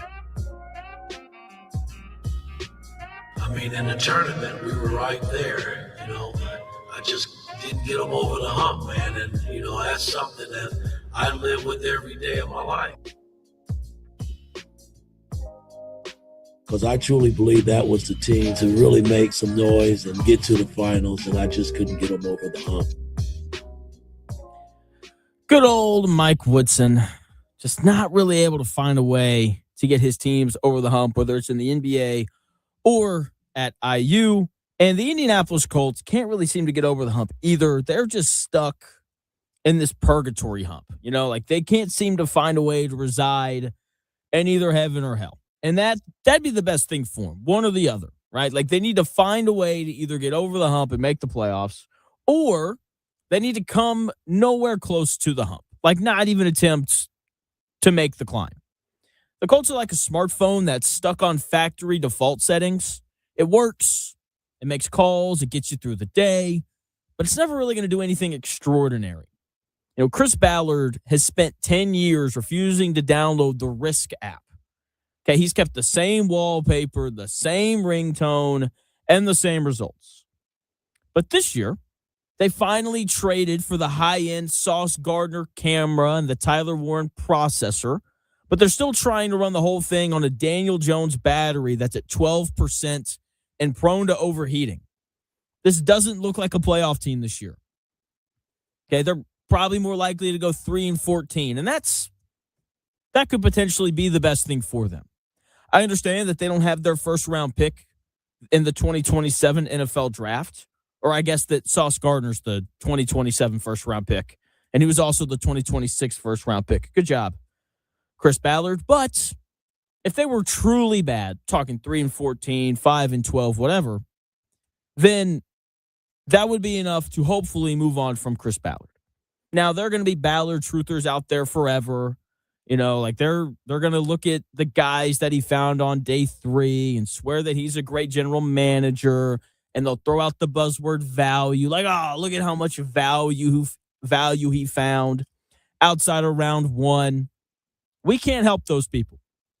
What we can do, though, is move on from Chris Ballard and bring in some new blood. That would be good for the Colts. And that is one thing to get excited about with the Colts this season. There is a clear shift in terms of who the important players are. There's new blood. Gone are the days of relying on Zaire Franklin, Kenny Moore, Kwity Paye, Michael Pittman Jr., and Braden Smith. All those guys are gone. So from now on 3rd and 4, when there's 2.5 minutes left to go in the game, the Colts are out of timeouts. The opposition needs one first down, and then they'll just knee it out. Gone are the days of relying on Zaire Franklin to make that tackle. When the Colts are up by 4 and the opponent is marching, gone are the days of relying on Kwity Paye to make a game-sealing sack. Just not going to happen. Really, the only former core guy that's still around is DeForest Buckner. When he plays, he has an impact, so I don't mind that he's still around. But outside of that, the players that the Colts relied on to make the playoffs in 2020, they're all gone. No more Phillip Rivers, I think. And that's an exciting thing, because that group of players didn't really win anything. Never won the division. Even when they made the playoffs, they didn't win a playoff game. Maybe this new regime of pillars, I don't like calling them that, but I don't really have a better word for it. Sauce Gardner and Alec Pierce and Leatu Latu, Tyler Warren and C.J. Allen and Bernard Ryman. Maybe this group of players is actually going to win something. I like this group of players. Sauce Gardner has a nice track record, as hard as I am on that trade to send 2 first-round picks in exchange for him. Alec Pierce has had back-to-back productive seasons. Bernard Ryman is a very reliable left tackle, tends to stay healthy as well. I know everyone's down on Leatu Latu, but he has more sacks than anyone else in his draft class, and he doubled his sack total from year 1 to year 2. Maybe year 3, he improves a little bit. We look up, and he's like a 10.5 sack guy. Tyler Warren was a monster in year 1, and everyone seems to like C.J. Allen, even though he hasn't played it down yet. But vibes around him seem to be up because that's what really matters. Maybe this new group of players actually has the ability to make the big play. Maybe C.J. Allen on that 3rd and 4 scenario that I went through earlier, when you know that the other team is going to run the football, maybe C.J. Allen actually makes the tackle, unlike Zaire Franklin. Maybe Leatu Latu becomes a guy this year who actually makes the big sack. Okay, you have to have players that step up in big spots. The player who makes the big interception or pulls down a 50-50 ball when your offense is stalled out on the last 3 drives. We'll see. But this Colts team is going to have a new identity because of all the changes that we've seen at personnel this year. And that's not necessarily going to be a bad thing. Now, new isn't always better, but sometimes new is needed.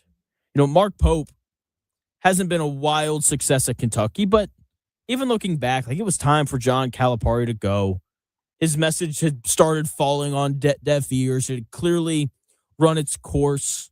And I think same goes for all these former Colts players that are gone. Their time here had run its course. And maybe what the Colts needed was just a new group of players to rely on. Maybe they needed to get younger, which they did, so they could be healthier throughout the season. Okay, I don't think that that's going to be enough for them to get over the hump and make the playoffs and do those things. But it could be. It feels like a step in the proper direction. Tyler Warren could be a star. We could look up in 3 years and be like, man, Tyler Warren's the best player, the best tight end in the NFL. C.J. Allen could be a star. People seem to really like him. He had a really nice career at Georgia. If Alec Pierce continues to add to his game, then maybe he turns into something that Michael Pittman Jr. never was, a real number 1 wide receiver. Okay, there is some potential for this core to be better than the Colts' old core. If they are, then maybe they can sneak into the playoffs this year. They'll need some things to break their way, and they'll need Daniel Jones to stay healthy, and they'll need him to be better than he was last year. That's more of a schedule thing than anything else, because the schedule this year going to be much tougher. You'll see on Friday. Okay, that is the glass half full view of the Colts this season, right? And I think that the glass half full view maybe results in the Colts winning 10 games and sneaking into the playoffs for the first time since 2020. Relying on that old core was like driving a 2014 Honda Civic. It's reliable, get you to and from work. It'll never leave you stranded. But you're also never going to win a street race. This new group, maybe Chris Ballard finally traded in that Civic for a salvaged European sports car. It's faster, it's sleeker, but it's got a Daniel Jones transmission that's already grinding gears. And it could look like a masterpiece at the end of the season, or it could be sold for parts by week 10. It's going one way or the other. Okay, even if they finish at 8-9, 9-8, whatever it winds up being. Even if it ends up at that, they're gonna tear it down, I would hope, and bring in a new general manager. Okay, I like that they're relying on some new guys this year, because all the guys that they moved off of, they just didn't really have it, right? But either way, whether this new group surges or falters, they're going to move in the proper direction of getting out of this purgatory hump. Either they win 10 games and they make the playoffs and they lose in the first round, and we can hang a banner that says we made the playoffs and lost in the first round, right? Or they'll be bad and they'll hopefully fire Chris Ballard, right? Which feels like what needs to happen. We've been saying this for years now here in this market, right? Chris Ballard's been here for 10 years. No one believes in what he's selling. When you're walking into an NFL draft and you don't have a first round pick And the collective reaction is, oh, it's fine. He doesn't draft well in the first round anyway. That's probably a sign that you need to move on and go find a different general manager that people actually believe in. Okay, whenever he talks, it's just a load of crap. He's not saying anything. Everyone knows it. He does those little fake rants. It's competition or, no excuses for last season and so on. Okay, so players are smart. If fans have figured out the nonsense, then players can sniff out the nonsense from a mile away. Okay, the fans have figured it out, so you know that the players have. It's time to move on, make the playoffs or suck. Either way, you either get over the hump and make the playoffs, or you fire Chris Ballard and you take a step closer to getting over that hump. And 6 years. 6 straight years, the Colts have not made the playoffs. And at some point, you would think that that's enough to move off of a general manager. So the 76ers, they recently fired, yesterday, they fired Daryl Morey. And there are people out there who are going to critique that Philadelphia sports market. Say, they fire people too quickly and all these things. Look, no one likes any Philadelphia sports organization unless you're from Philly. But I have a tremendous amount of respect for them because they move off people quickly if they don't win. Howie Roseman might be the best general manager in the NFL. As soon as the wheels fall off the Eagles, they're going to fire him. They will not care about the past at all.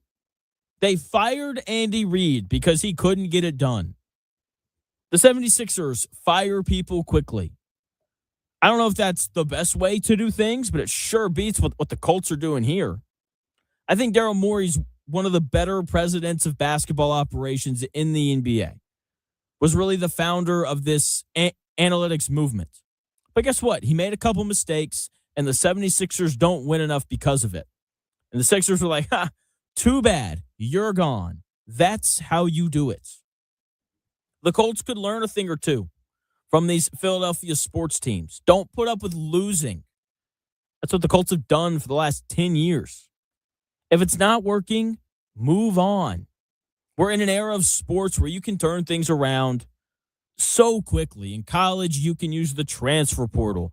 In the NFL, you're one good draft away from being good. The Broncos tanked 1 year, and since then, they've been dynamite.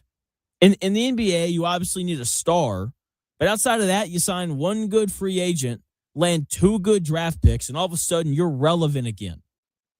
10 years for Chris Ballard, and he's still here. It's just insane. So good for the Philadelphia 76ers moving off Daryl Morey. Way to have standards. Standards are really important. And way to fire the people in charge when those standards aren't met. Something that the Colts need to learn to do here at some point. So maybe it'll happen this year. I don't know. Maybe 8-9, 9-8 is good enough. Lucas Oil Stadium, it's going to be filled up on Sundays if they continue to hover around 9-8 or 8-9, and maybe that's enough for them. Maybe that's all that the Colts organization cares about now. I would hope not, but when you've kept Chris Ballard around this long, it's hard not to think that that's all that you care about. Coming up in 25 minutes, Kevin Potts is going to join the show. We'll talk the NFL schedule release. I got a 49ers and Colts theory, kind of, not really, that I'm going to throw his way as well. He's a Niners fan. He's a big draft guy too, so it'll be fun to kind of talk to him about all of that. If you have questions for Kevin, feel free to text him in, 317-228-1430. You can call in as well if you want to talk Colts, Pacers, anything like that, 317-228-1430. It is 1:55, which means we are throwing it over to Chris. Are you doing a sports update right now? I have one ready. Yeah. Let's go. We're throwing it to Chris with the sports update. Here we go. Thanks, Jonathan. The blackout has been lifted for the 110th running of the Indianapolis 500, so it's officially sold out. That means if you don't have tickets, you can watch it live from your couch. The best place, probably. Fox 59 on May 24th. Catherine Legg will become the first woman to attempt the double, quote-unquote double, racing in both the 500 and NASCAR's Coca-Cola 600 that happens the same day in North Carolina. Indianapolis Colts are heading to London as the 2026 international schedule was announced this morning. They'll be playing the Washington Commanders in week 4 on October 4th. Again, that'll be in London, so probably a 9:30 a.m. start, I would guess. Fever are in LA for a game with the Sparks tonight. That tip-off scheduled for 10:30. It's going to be a late game for Caitlin Clark and the ladies. She is fully cleared to play, by the way. And that is what we have for you right now, what's trending in Indy.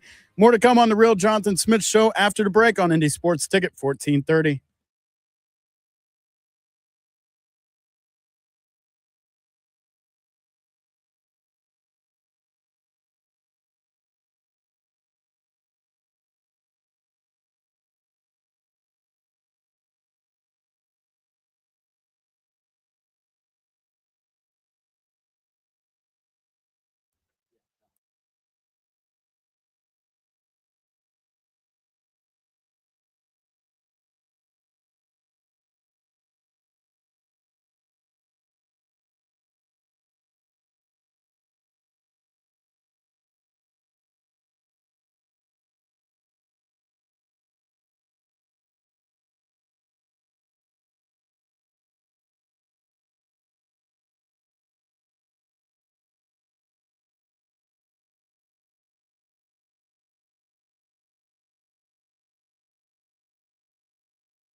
Hour number 3 of the Real Jonathan Smith Show getting underway here on Indy's Sports Ticket. Thank you for tuning in. No matter how you're tuning in, whether that's YouTube, Indy's Sports Ticket, if you want to head over there and subscribe. Maybe you're watching the show on X__ Jonathan Smith to follow me there and watch the show there. You can also listen on that Indy Sports Ticket app or 14:30 a.m. if you're driving around the Indianapolis area. And I am a fan of resiliency. I am a fan of when people just find a way, like there's nothing like when you go into the bottom of the 9th inning and you're down by 2 runs and you just grind out 3 and you win the game. And that is what the conspiracy theorists have done. They have found a way. That's perfect. They have found a way to talk about how the NBA draft lottery was rigged against the Pacers. This is amazing work. Amazing work. So last year, the big conspiracy was that they rigged it for the Mavs, right? They gave the Mavs the number 1 overall pick because of the Luka trade. And they wanted to give them Cooper Flag as a thank you, right? So in order for that to happen, the Dallas Mavericks had to jump 10 spots. Would you like to guess the 2 teams that were supposed to have the number 1 and number 2 overall picks last year? I don't have a good guess. But I'm going to say, was it the Mavericks and the Pacers? No. So, so last year, if you looked at the odds, yeah, the 2 teams that were supposed to have the number 1 overall pick were the Jazz and the Wizards. Oh, wow. Who has the number 1 and number 2 overall picks this year? I know the Wizards had number 1. Was Jazz number 2? The Jazz had the number 2 overall pick. Oh, wow. So the conspiracy theory is, since they got pushed down last year in favor of the Mavericks and the Spurs both making huge leaps, this year they decided to pay those teams back by giving them the number 1 and 2 overall picks. I believe that. For sure. I knew you would. It's kind of like what I said about the Knicks. Then last year they were like, hey, we need you guys to lose to Indiana one more time. But next year, we'll put you in the Eastern Conference Finals. Look at them now. In exchange for losing to the Pacers, we'll put you in the Eastern Conference Finals again. Yeah, it's a future business transaction. They're not missing a whole lot of players that they didn't have last year, right? Except for what? Okay. DiVincenzo. Why would they want the Pacers in the finals over the Knicks? Because we were like a Cinderella story. No one watched, though. Like, the ratings last year in the finals were the worst that they'd been in a long time. And I'm telling you, the Knicks make the finals, the ratings going to skyrocket. This has always been my argument against the whole, like, it's rigged thing. Because if it was rigged and it was about money, like, you need more eyes. And if you want more eyes, then you make the Knicks, Lakers, and Celtics really good every year. Because those are the 3 most popular teams in the league. Not just the biggest markets or anything like that, or where the most money is. Well, yeah, those are the biggest markets. Like, the Bulls wouldn't be 500 every year if it was really rigged. Maybe in Chris's rigged defense here, maybe they had the Pacers win this year or last year so that they could say in defense, oh, it didn't get much publicity. This is why we're favoring big market teams. Maybe. My favorite NBA conspiracy theory I've ever heard came from my grandfather, who's a hoot. Very interesting person. He basically, like, there's a group of people who believe that, like, there's like 7 people who actually, like, run the world. And he thinks that those people told Michael Jordan to lose in the NBA Finals, right? And obviously he didn't. And in response, they killed Michael Jordan's father because he didn't do it. I was like, Grandpa, that's on a different level. It is on a different level. I was like, that's amazing. Yeah, there's similar stories like that out there with the Illuminati and Kobe Bryant and all that stuff too. I was like, Grandpa, you need a podcast. Yeah. Like, I don't know. How would you feel if you woke up one day and saw that all that was true? All that conspiracy, and there was like so 7 people running the world. I'd be so hurt. I'd be like, geez, like, you really couldn't give the Pacers the number 1 overall pick in 2026? What would they ever do to you? They're like, don't give Indiana a championship. They're broke. Okay, speaking of podcasts, can you go on X and pull up Barstool Big Cats or you? Yeah, either one. and pull it up. This is incredible. I saw this when I was in the bathroom, and there should be like a tweet where he says, "Welp, we had a good run. The new generation has arrived." Are you seeing this? I wish I could just play sounds from my computer. That would make this way easier. Are we playing this? Is that what you're saying? If we could, yeah. It's so to preface what's about to be played. To preface what's about to be played. There's these two kids. They just started a podcast, and it's so funny. Go ahead and play it. I find my favorite player, but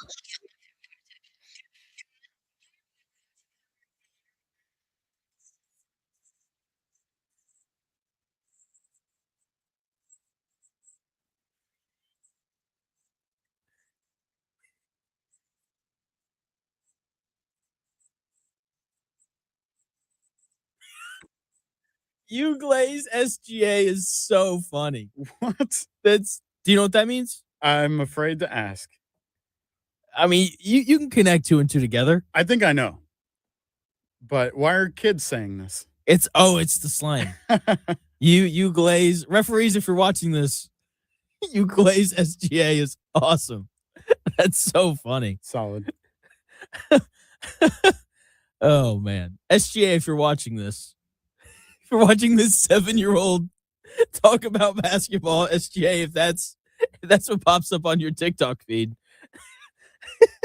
And then like they don't even diss SGA. They're just like, I'm sorry. And then they move on to the referees. Oh, I had me rolling in the bathroom earlier. Oh, jeez. We are set for a very likely, at least, series isn't over yet. We're very likely going to have a Thunder and Spurs Western Conference Finals. I'm so excited, man. In terms of pure talent, so like not entertainment value, just like if you took the 20 best players in this series that we're probably going to have, Spurs still need to win one more game. Spurs still need to win one more. I think Minnesota gets game 6 because closing teams out on the road's really hard to do.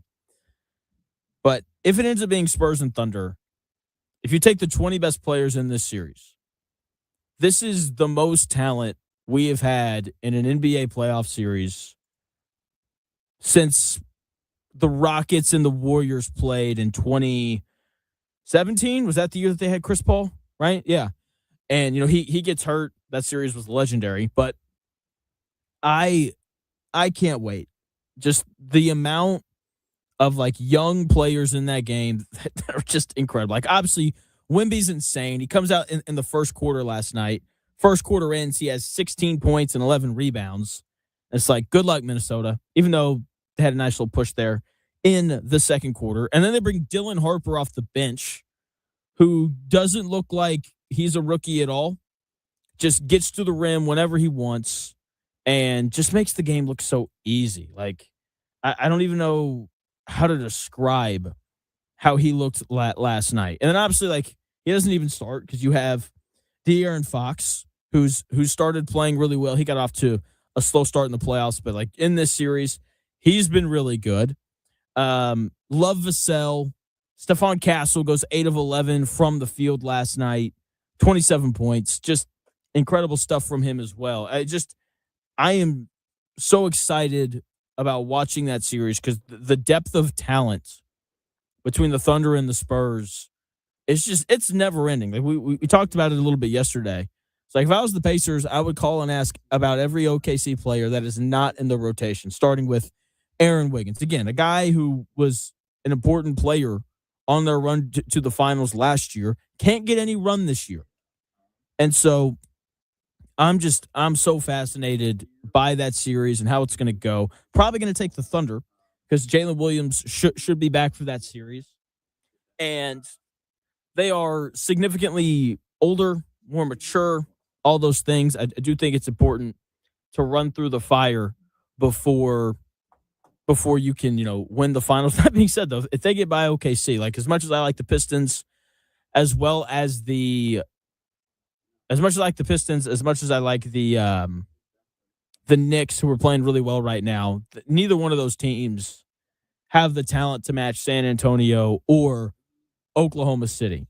So it's, yeah, I can't wait for that series. And yeah, can't wait. It's going to be awesome. So, um, there you go. Not poor Minnesota, but I still wish that the Nuggets had won that series so we could have watched Jokic and Wemby go at it. It would have been so much fun. Maybe Who was that? maybe we'll get that. That was some random Joe calling about other stuff that wasn't relatable to the. It was something programming. Oh, he's asking about the Reds. What's okay? Yeah, completely threw me off. You don't think we'll get that matchup in like a end season tournament next year or something like that because we missed out on that happening this year? So about Wemby and Jokic? Yeah. We could get it, and like they obviously played during the regular season. They had a really cool duel earlier in the year, but like there's just something different when you see them play against each other 7 times in like a 2-week span. That's really unique, and like seeing all the counters of like, oh, like game 1, Jokic was really good going left. All of a sudden, Wemby's like, you're not going left anymore, and then seeing how Jokic kind of responds to that, and like that's, I think so far, that's something that I've been really impressed with San Antonio, because that's like the learning curve of winning in the playoffs. It's dealing with the physicality and dealing with the game to game adjustments of like, oh, they let me do that in games 1 and 2, but that's not an option for me anymore.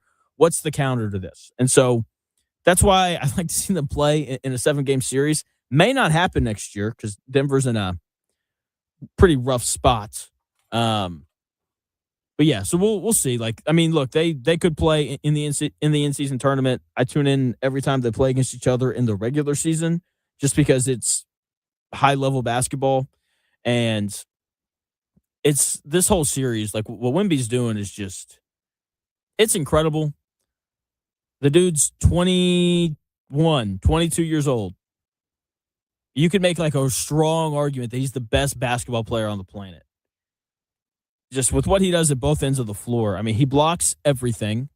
He looks like I don't know. He looks like me playing basketball against my 3-year-old nephew on his little Tykes goal. Just swatting everything, man. He's a legit alien. He like is. Space Jam style. Like maybe Yeah. he really is an alien. Yeah. He kind of reminds me of like one of those created characters where you're like, I want to make him as tall as possible. I want to make him as fast as possible. That's 99 exactly what he rating is. all the way across. Yes, that's exactly what he is. And it's, the alien thing's funny because I guess the government released some like UFO file or whatever. I have a question for the conspiracy theorists out there. Why do we have all these great cameras? Like the camera on your phone's incredible. Apple loves to brag about how they shoot all their commercials on their own iPhones. Can someone explain to me why every picture of a UFO is like groggy and fuzzy and I can't make anything out? I mean, we got all these great cameras and we can't get a good photo of a UFO. That might be a question for Trump. He's got new alien Okay. pictures. Ask him. What camera are you using? Someone ask him. Seriously, I want to know. Why don't can't know. we get a good, solid photo? A normal citizen like me would probably say they're moving so fast that, or they have some type of material on their ships that deflect cameras in general, or that kind of Maybe, man. technology. Maybe. I don't know. Camera shy. Yeah. Maybe, man. Still, but like moving so fast, like we don't even have one of like a normal looking background and just like a blur, because that's usually what happens. Like whenever you take a photo of something that's moving too fast. I don't know. I think it's a fair question. I'm not saying it's necessarily not real. I'm just saying I don't understand it. It's a me problem.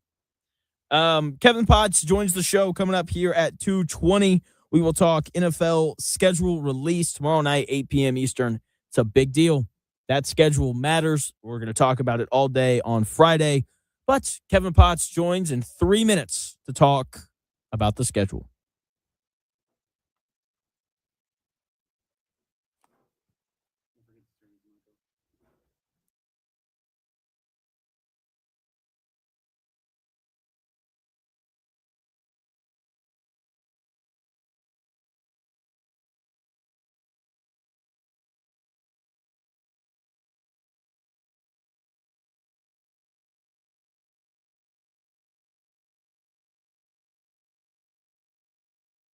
My dad passed away unexpectedly. Of course, it was awful in every way, but we are very grateful that he had life insurance. So even after he was gone, he was still able to provide for us. And that's why I have life insurance.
If it's in today's sports world, it's here.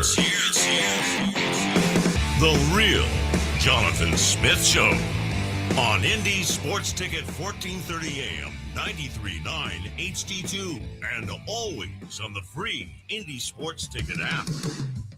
Well, welcome back to the real Jonathan Smith Show here on Indy's Sports Ticket. Thanks for tuning in. No matter how you're tuning in, whether that's YouTube, X, the Indy Sports Ticket app, 1430 AM.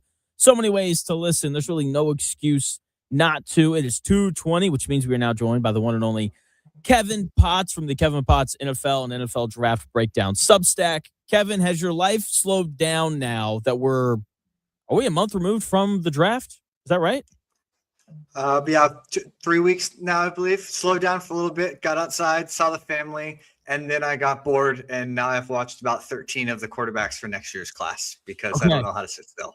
I want to ask you about that at some point, because I have takes, fully uninformed takes, but that's okay.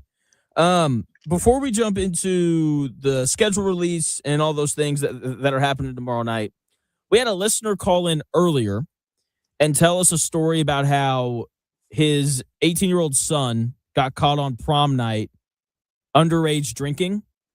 And for his punishment, they put him on the timeout step with their 5-year-old, which is hilarious. So we've been telling stories like what happened to you if you ever got caught doing anything like that the first time when you were like in high school or whatever. Oh, I think the first time for me was parents out of town. I throw a party, have a whole of friends over, do a poor job cleaning up. A classic one like that. Thankfully, I just had to clean. I had like deep clean the entire house. which was not a fun endeavor, but on the scale of punishments, I feel like I could have gotten a lot worse. Did you have to clean the baseboards? Oh yeah, that's a staple. Even if I'm not in trouble, baseboards was a flip a coin between me and my sisters who got stuck with that one. Dude, my mom, she didn't make any of my other siblings do it. It was only me. I was the only one who ever had to clean them, and every time it made me so mad. It's like, can you make someone else do this? My knees hurt. Just the worst one. Like, Jonathan, you're 16. Your knees are fine. Like, whatever. All right. Okay. All right. Let's jump into the schedule. Your 49ers getting sent overseas twice this year. I don't mind it. Can we not play divisional games in Australia, though? That's my only holdup with it. Yeah, I mean, that's where I land too. Like, I get the 49ers are a team that's going to get put in a primetime slot internationally, just like the Cowboys are, just like the Patriots, the Chiefs are. I totally understand that. And I think even given the Mexico City one is not really even that big of an international game. It's basically going to be a home game. Then they're flying farther to go to Atlanta than they are to go to Mexico City. So I just don't really think that's a huge deal.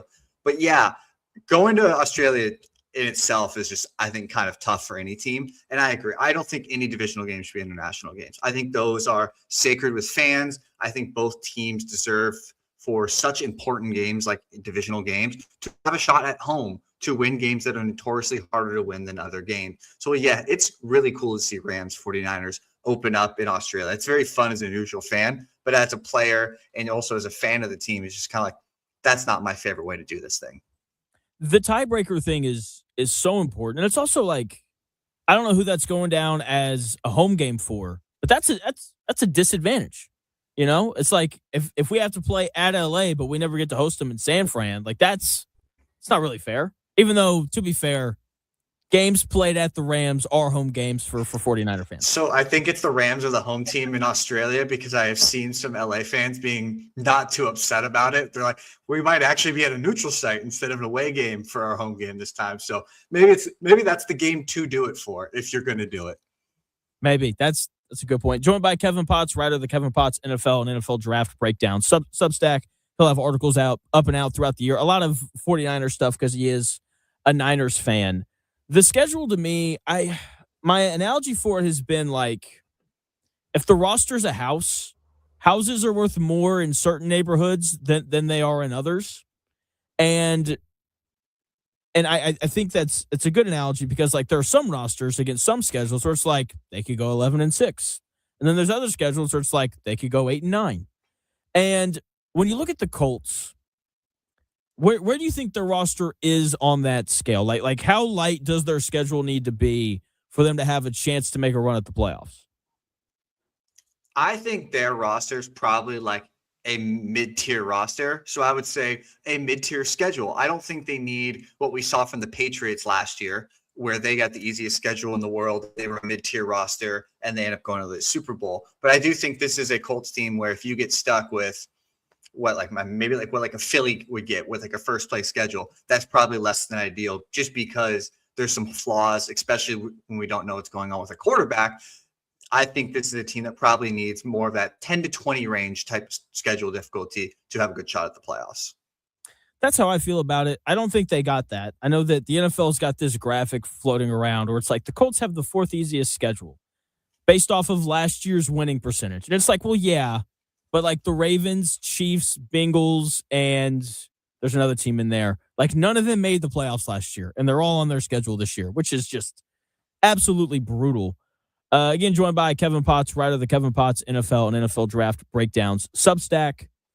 So before I get into this next topic, when you were doing your NFL draft grades, did you have a higher grade on Trey Lance or Anthony Richardson coming out of college?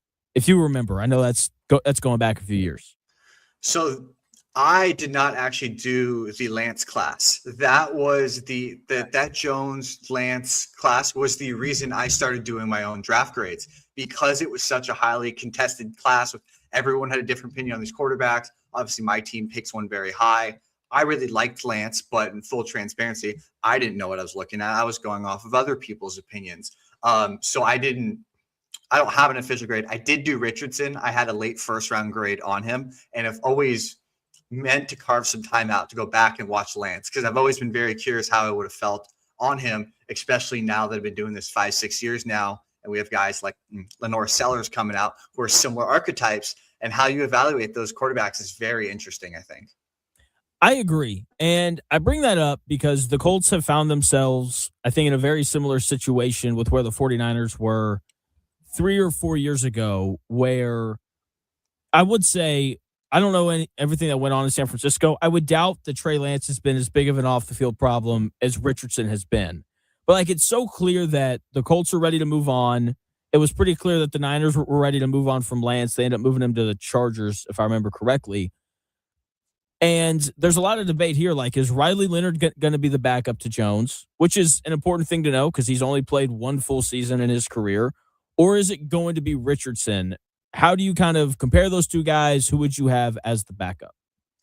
I think it's a pretty good comparison. I think there's a ton of parallels. Like you mentioned, the Richardson stuff off the field is maybe even a bit messier than Lance, but I think both of these teams had these really good infrastructures with excellent calling head coaches that kept going against the Josh Allens, the Lamar Jacksons. We're like, hey, I want that. If I can put this in my system, we could be amazing. And then you get the guy in your building and he's more raw than you imagined. He can't do the little things that are key for these types of offenses to run. And then they end up with Daniel Jones or Brock Purdy, because maybe even if those guys aren't superstars, they do the right things. Or even like when Gardner Minshew is in there, it's like, yeah, he's not amazing, but he keeps everything on time and the ball goes where it's supposed to. I think the idea of what's in the mystery box tempts every coach that is a big time play caller. And then when they actually have to deal with it, especially for a team like both the Niners and the Colts where they're trying to win, these aren't 5-win teams. Like they're trying to compete for the playoffs like we just talked about. And I think it's just very difficult to mold that quarterback when you're trying to win. And I do think, back to your original question, it's probably time to just let Richardson go, just like the 49ers did. They also probably held on to him for a year too long. They were lucky. They got a 4th-round pick out of Dallas, I believe, at the time. That's right. But like Lance really just hasn't done anything. He's gone in and he's looked like the same quarterback time in and time out. And I was a big fan of Lance for his preseason stuff when he was with the Niners. I believed in him.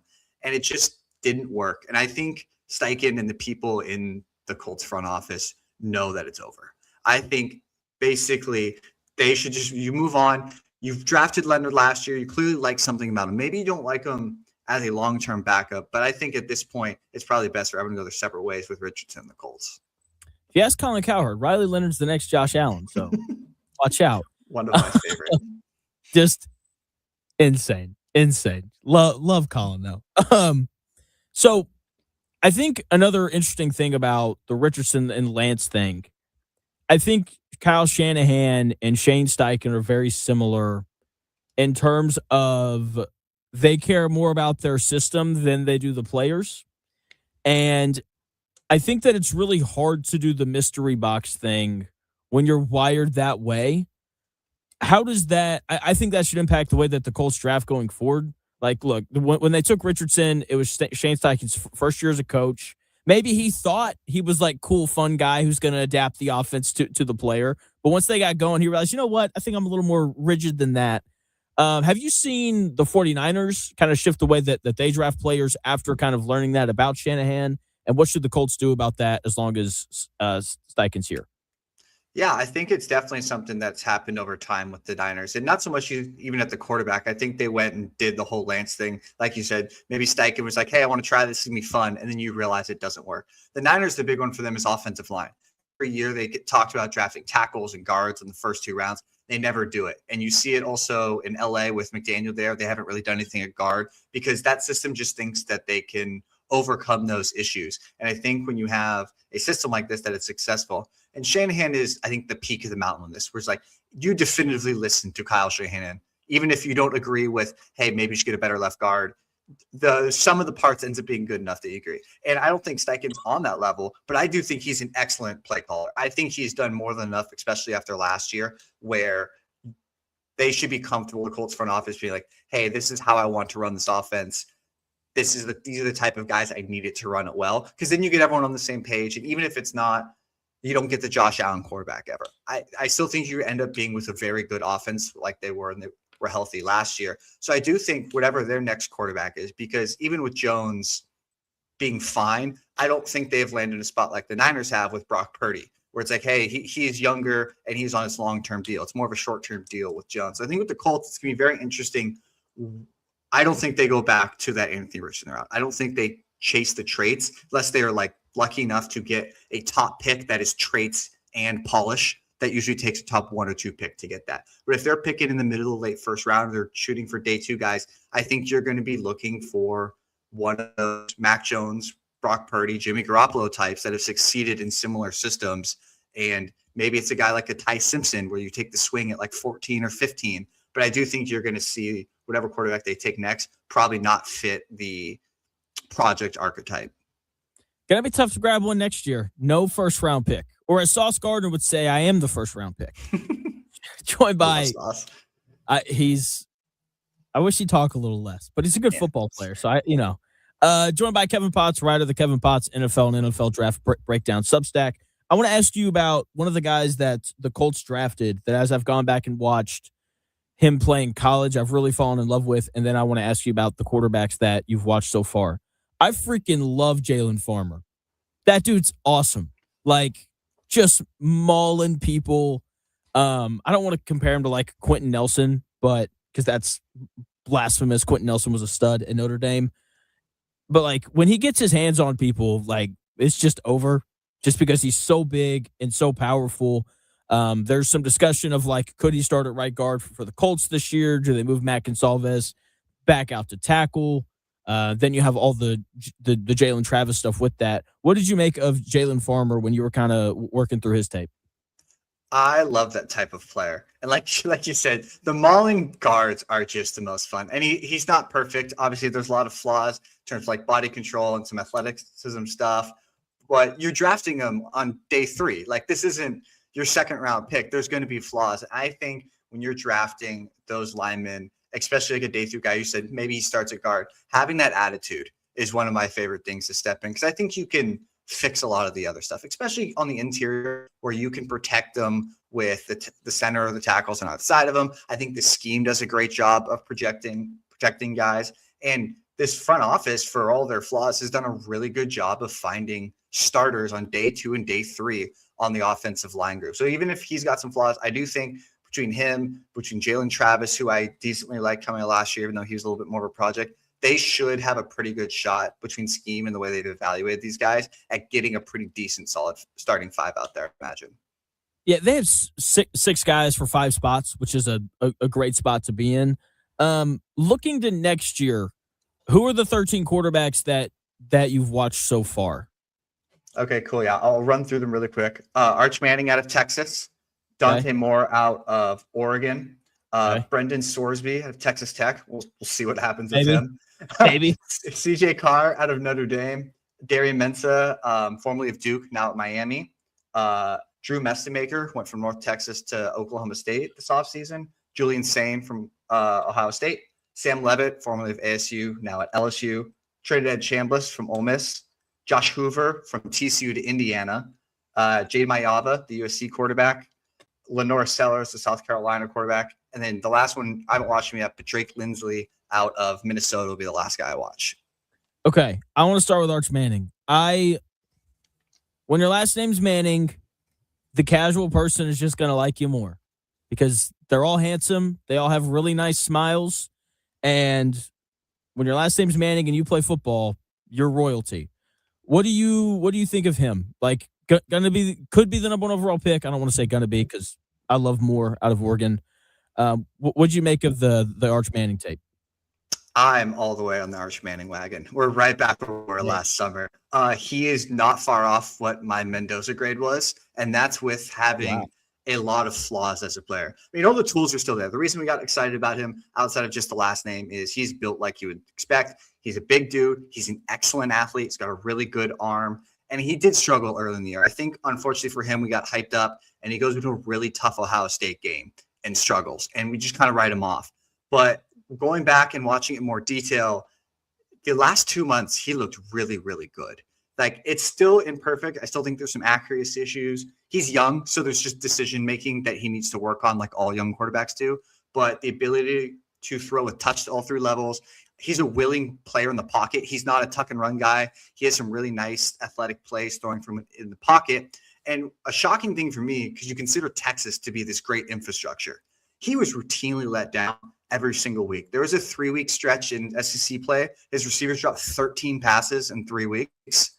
Jeez. Which is incredible. And their offensive line couldn't pass block. He was instantly under pressure over and over again. I thought it was really impressive that even if he made mistakes, he didn't develop bad habits. So I'm very excited this year because they've revamped the O-line. You have Cam Coleman coming from Auburn. I'm hoping the supporting cast is better around him. He still has to take a step because there is some projection here on the tools. But I think between the physical attributes and what I saw down the last 6 to 8 weeks of SEC play, he's going to be my QB1 heading into the year. Okay. The other guy that I want to ask you about is Josh Hoover. And if you want to love Josh Hoover, watch TCU play North Carolina last year. You'll be like, Josh Hoover's amazing. I know he had an issue turning the football over. I think part of that, though, was he was kind of like Taylon Green at Arkansas last year. He was just kind of asked to do everything for TCU. I like him. What do you think of him, and what should Indiana fans expect from him this year? Yeah, he's a dude. I watched him last summer as well, and I was decently bullish on him. I think I had an early 4th-round grade on him. And then that first game I watched was, in fact, that North Carolina game. And he looks awesome, right? That's that primetime game. He looks really good. And you get into it more, and it's just a little less impressive. Unfortunately for him, I don't think he has the best NFL tools. He's like 6'2", 200, and he's probably got like a solid arm. So for him, he needs to be really polished in terms of processing and accuracy. And right now, I think there's just too much inconsistency in his game.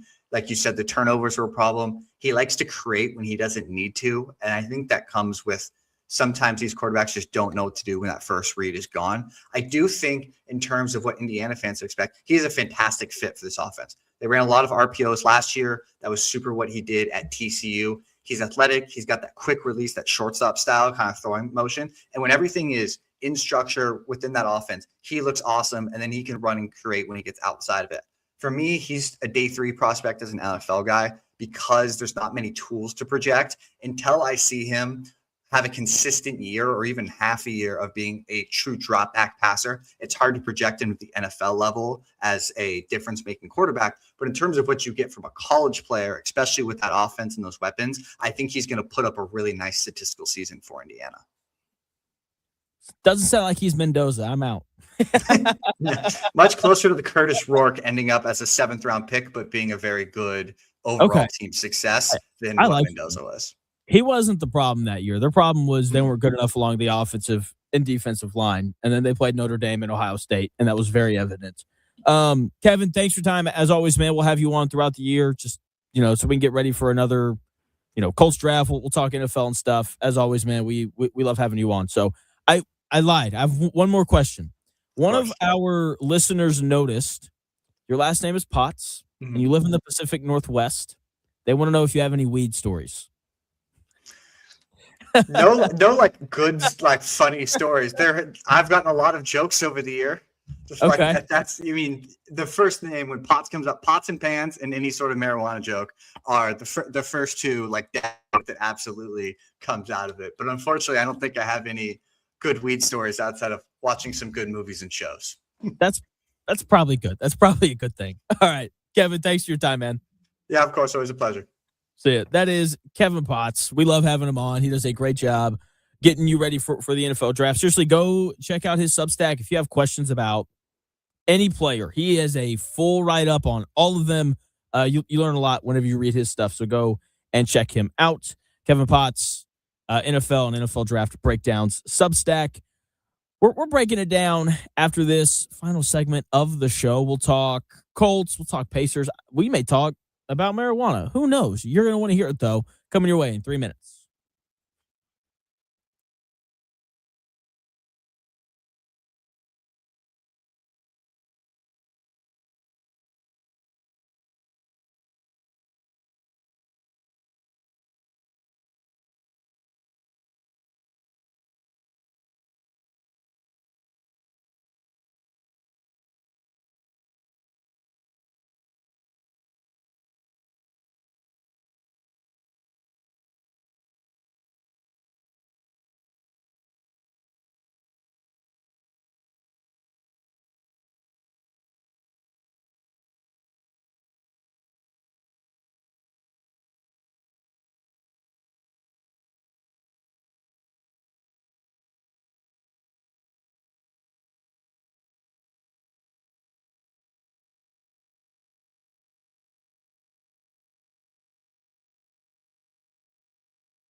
may one day be a must-listen for sports enthusiasts.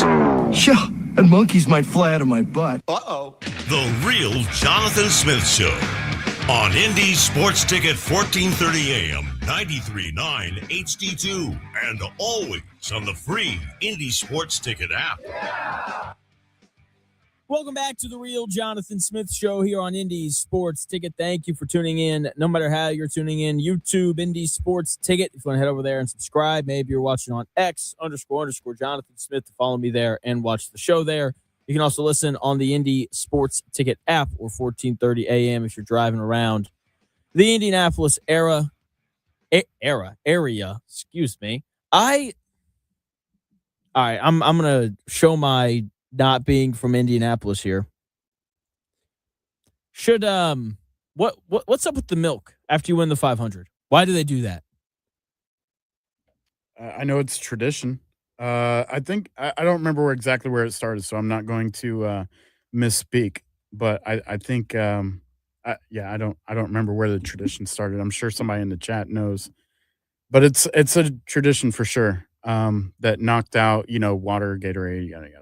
Okay, I found it. I think there you go. Louis Meyer in 1936, long time ago. After winning his third Indy 500, requested a bottle of buttermilk to quench his thirst, following his mother's advice that it was refreshing on a hot day. Cool. Sounds about right. Been a thing ever since then. All right. I don't know. You know what's the best thing for you to drink after you work out?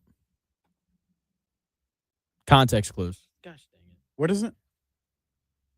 The answer is milk. I'm just messing with everything over here. I about knocked the camera off the computer. I broke a microphone today. I just, You need a helmet. I might, man. Seriously. But yeah, the best thing for you to drink after you work out is chocolate milk. No. Yes. After you work out? After you work out, yeah. That can't be right. It is. Were you a There's part? There's this guy on Instagram. He's awesome. His whole bit is he's a doctor, and he explains things to you like you have CTE.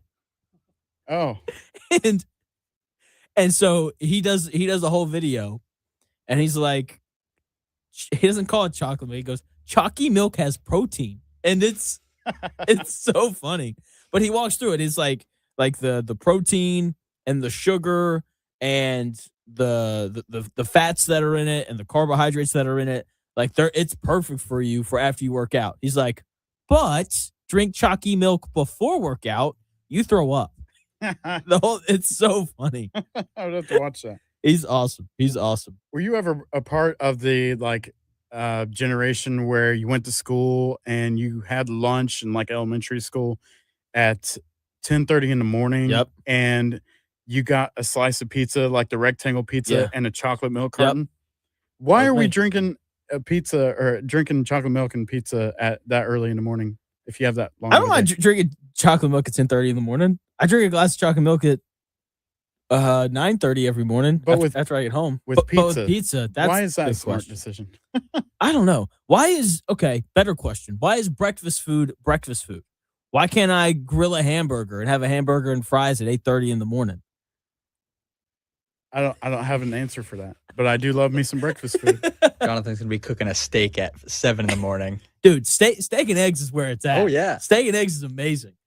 Okay, you like you said you like breakfast food. Love breakfast food. Okay, you like breakfast food. I'm assuming. Sometimes. Have y'all been to Oasis Diner in Plainfield?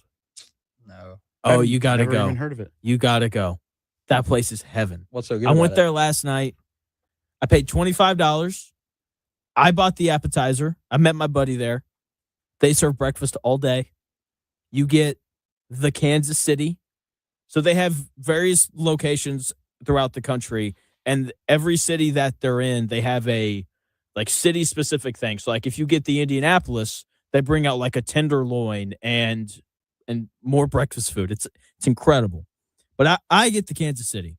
It is biscuits and gravy, sausage gravy, with home fries and eggs piled on top of it. It is a mountain of food. It's like $10. It's incredible. Sounds pretty good. Yeah, it's good and it's cheap. I don't know what else you're looking for, Yeah, that works for me. I'll go for it. So, Indianapolis was an option at that restaurant or in another city you were talking about? So they have the Indianapolis is an option at that restaurant, but like at the top of the breakfast section, they have like a Kansas City related thing. They have a San Francisco related thing. It's like avocado toast. Ugh, the vegans, you've got, do vegans eat bread? Yeah. Oh, they do? Gluten-free? Yeah. It's gluten-free bread. It's gluten-free bread. I don't know. There's nothing gluten-free at Oasis. I promise. That place is so good. So they've just got like themed meals or things that you can order based on like different cities. So I guess biscuits and gravy is a big deal in Kansas City, which if you've seen the people in Kansas City, that makes sense. Okay, yeah. Yeah, it makes total sense. Oh man, there's so many I love how different you ways said that like, yeah, obviously. Obviously the people in Kansas City are fat from eating all the biscuits and gravy. That's not what I said, but I didn't disagree.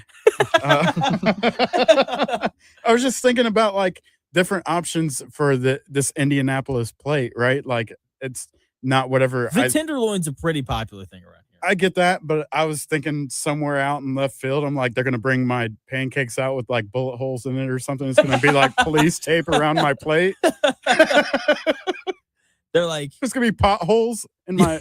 There'll be potholes in your pancakes. Strawberry syrup, just blood everywhere. Yeah. This waffle is called 465. Crack. They sprinkle in like white sugar. Oh, no. Yeah, that'd be the crackhead special, right? We call this plate the downtown alley. Oh, jeez. Buy the steak and shake. Watch out. You get a nice little shivving from your waitress. Like, excuse me, waitress. My pancakes have knife marks in it already. Someone take a bite out of this? Oh, boy. But no, Oasis Diner in Plainfield. It's so freaking good, man. I'm going to have to check it out. Sounds amazing, though, in all reality. Like, I drove 35 minutes out of my way to get dinner there last night because it's that good. I hadn't been in a while.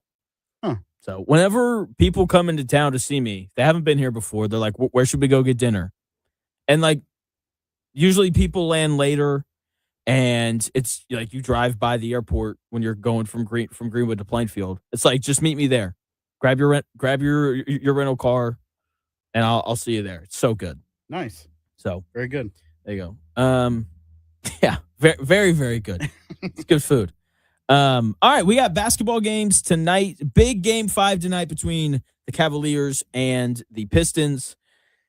We'll see how that turns out. I really want the Pistons to win just because I like Cade Cunningham, but I just don't know if they have enough offense to beat that Cavaliers team who's looked much better in games 3 and 4.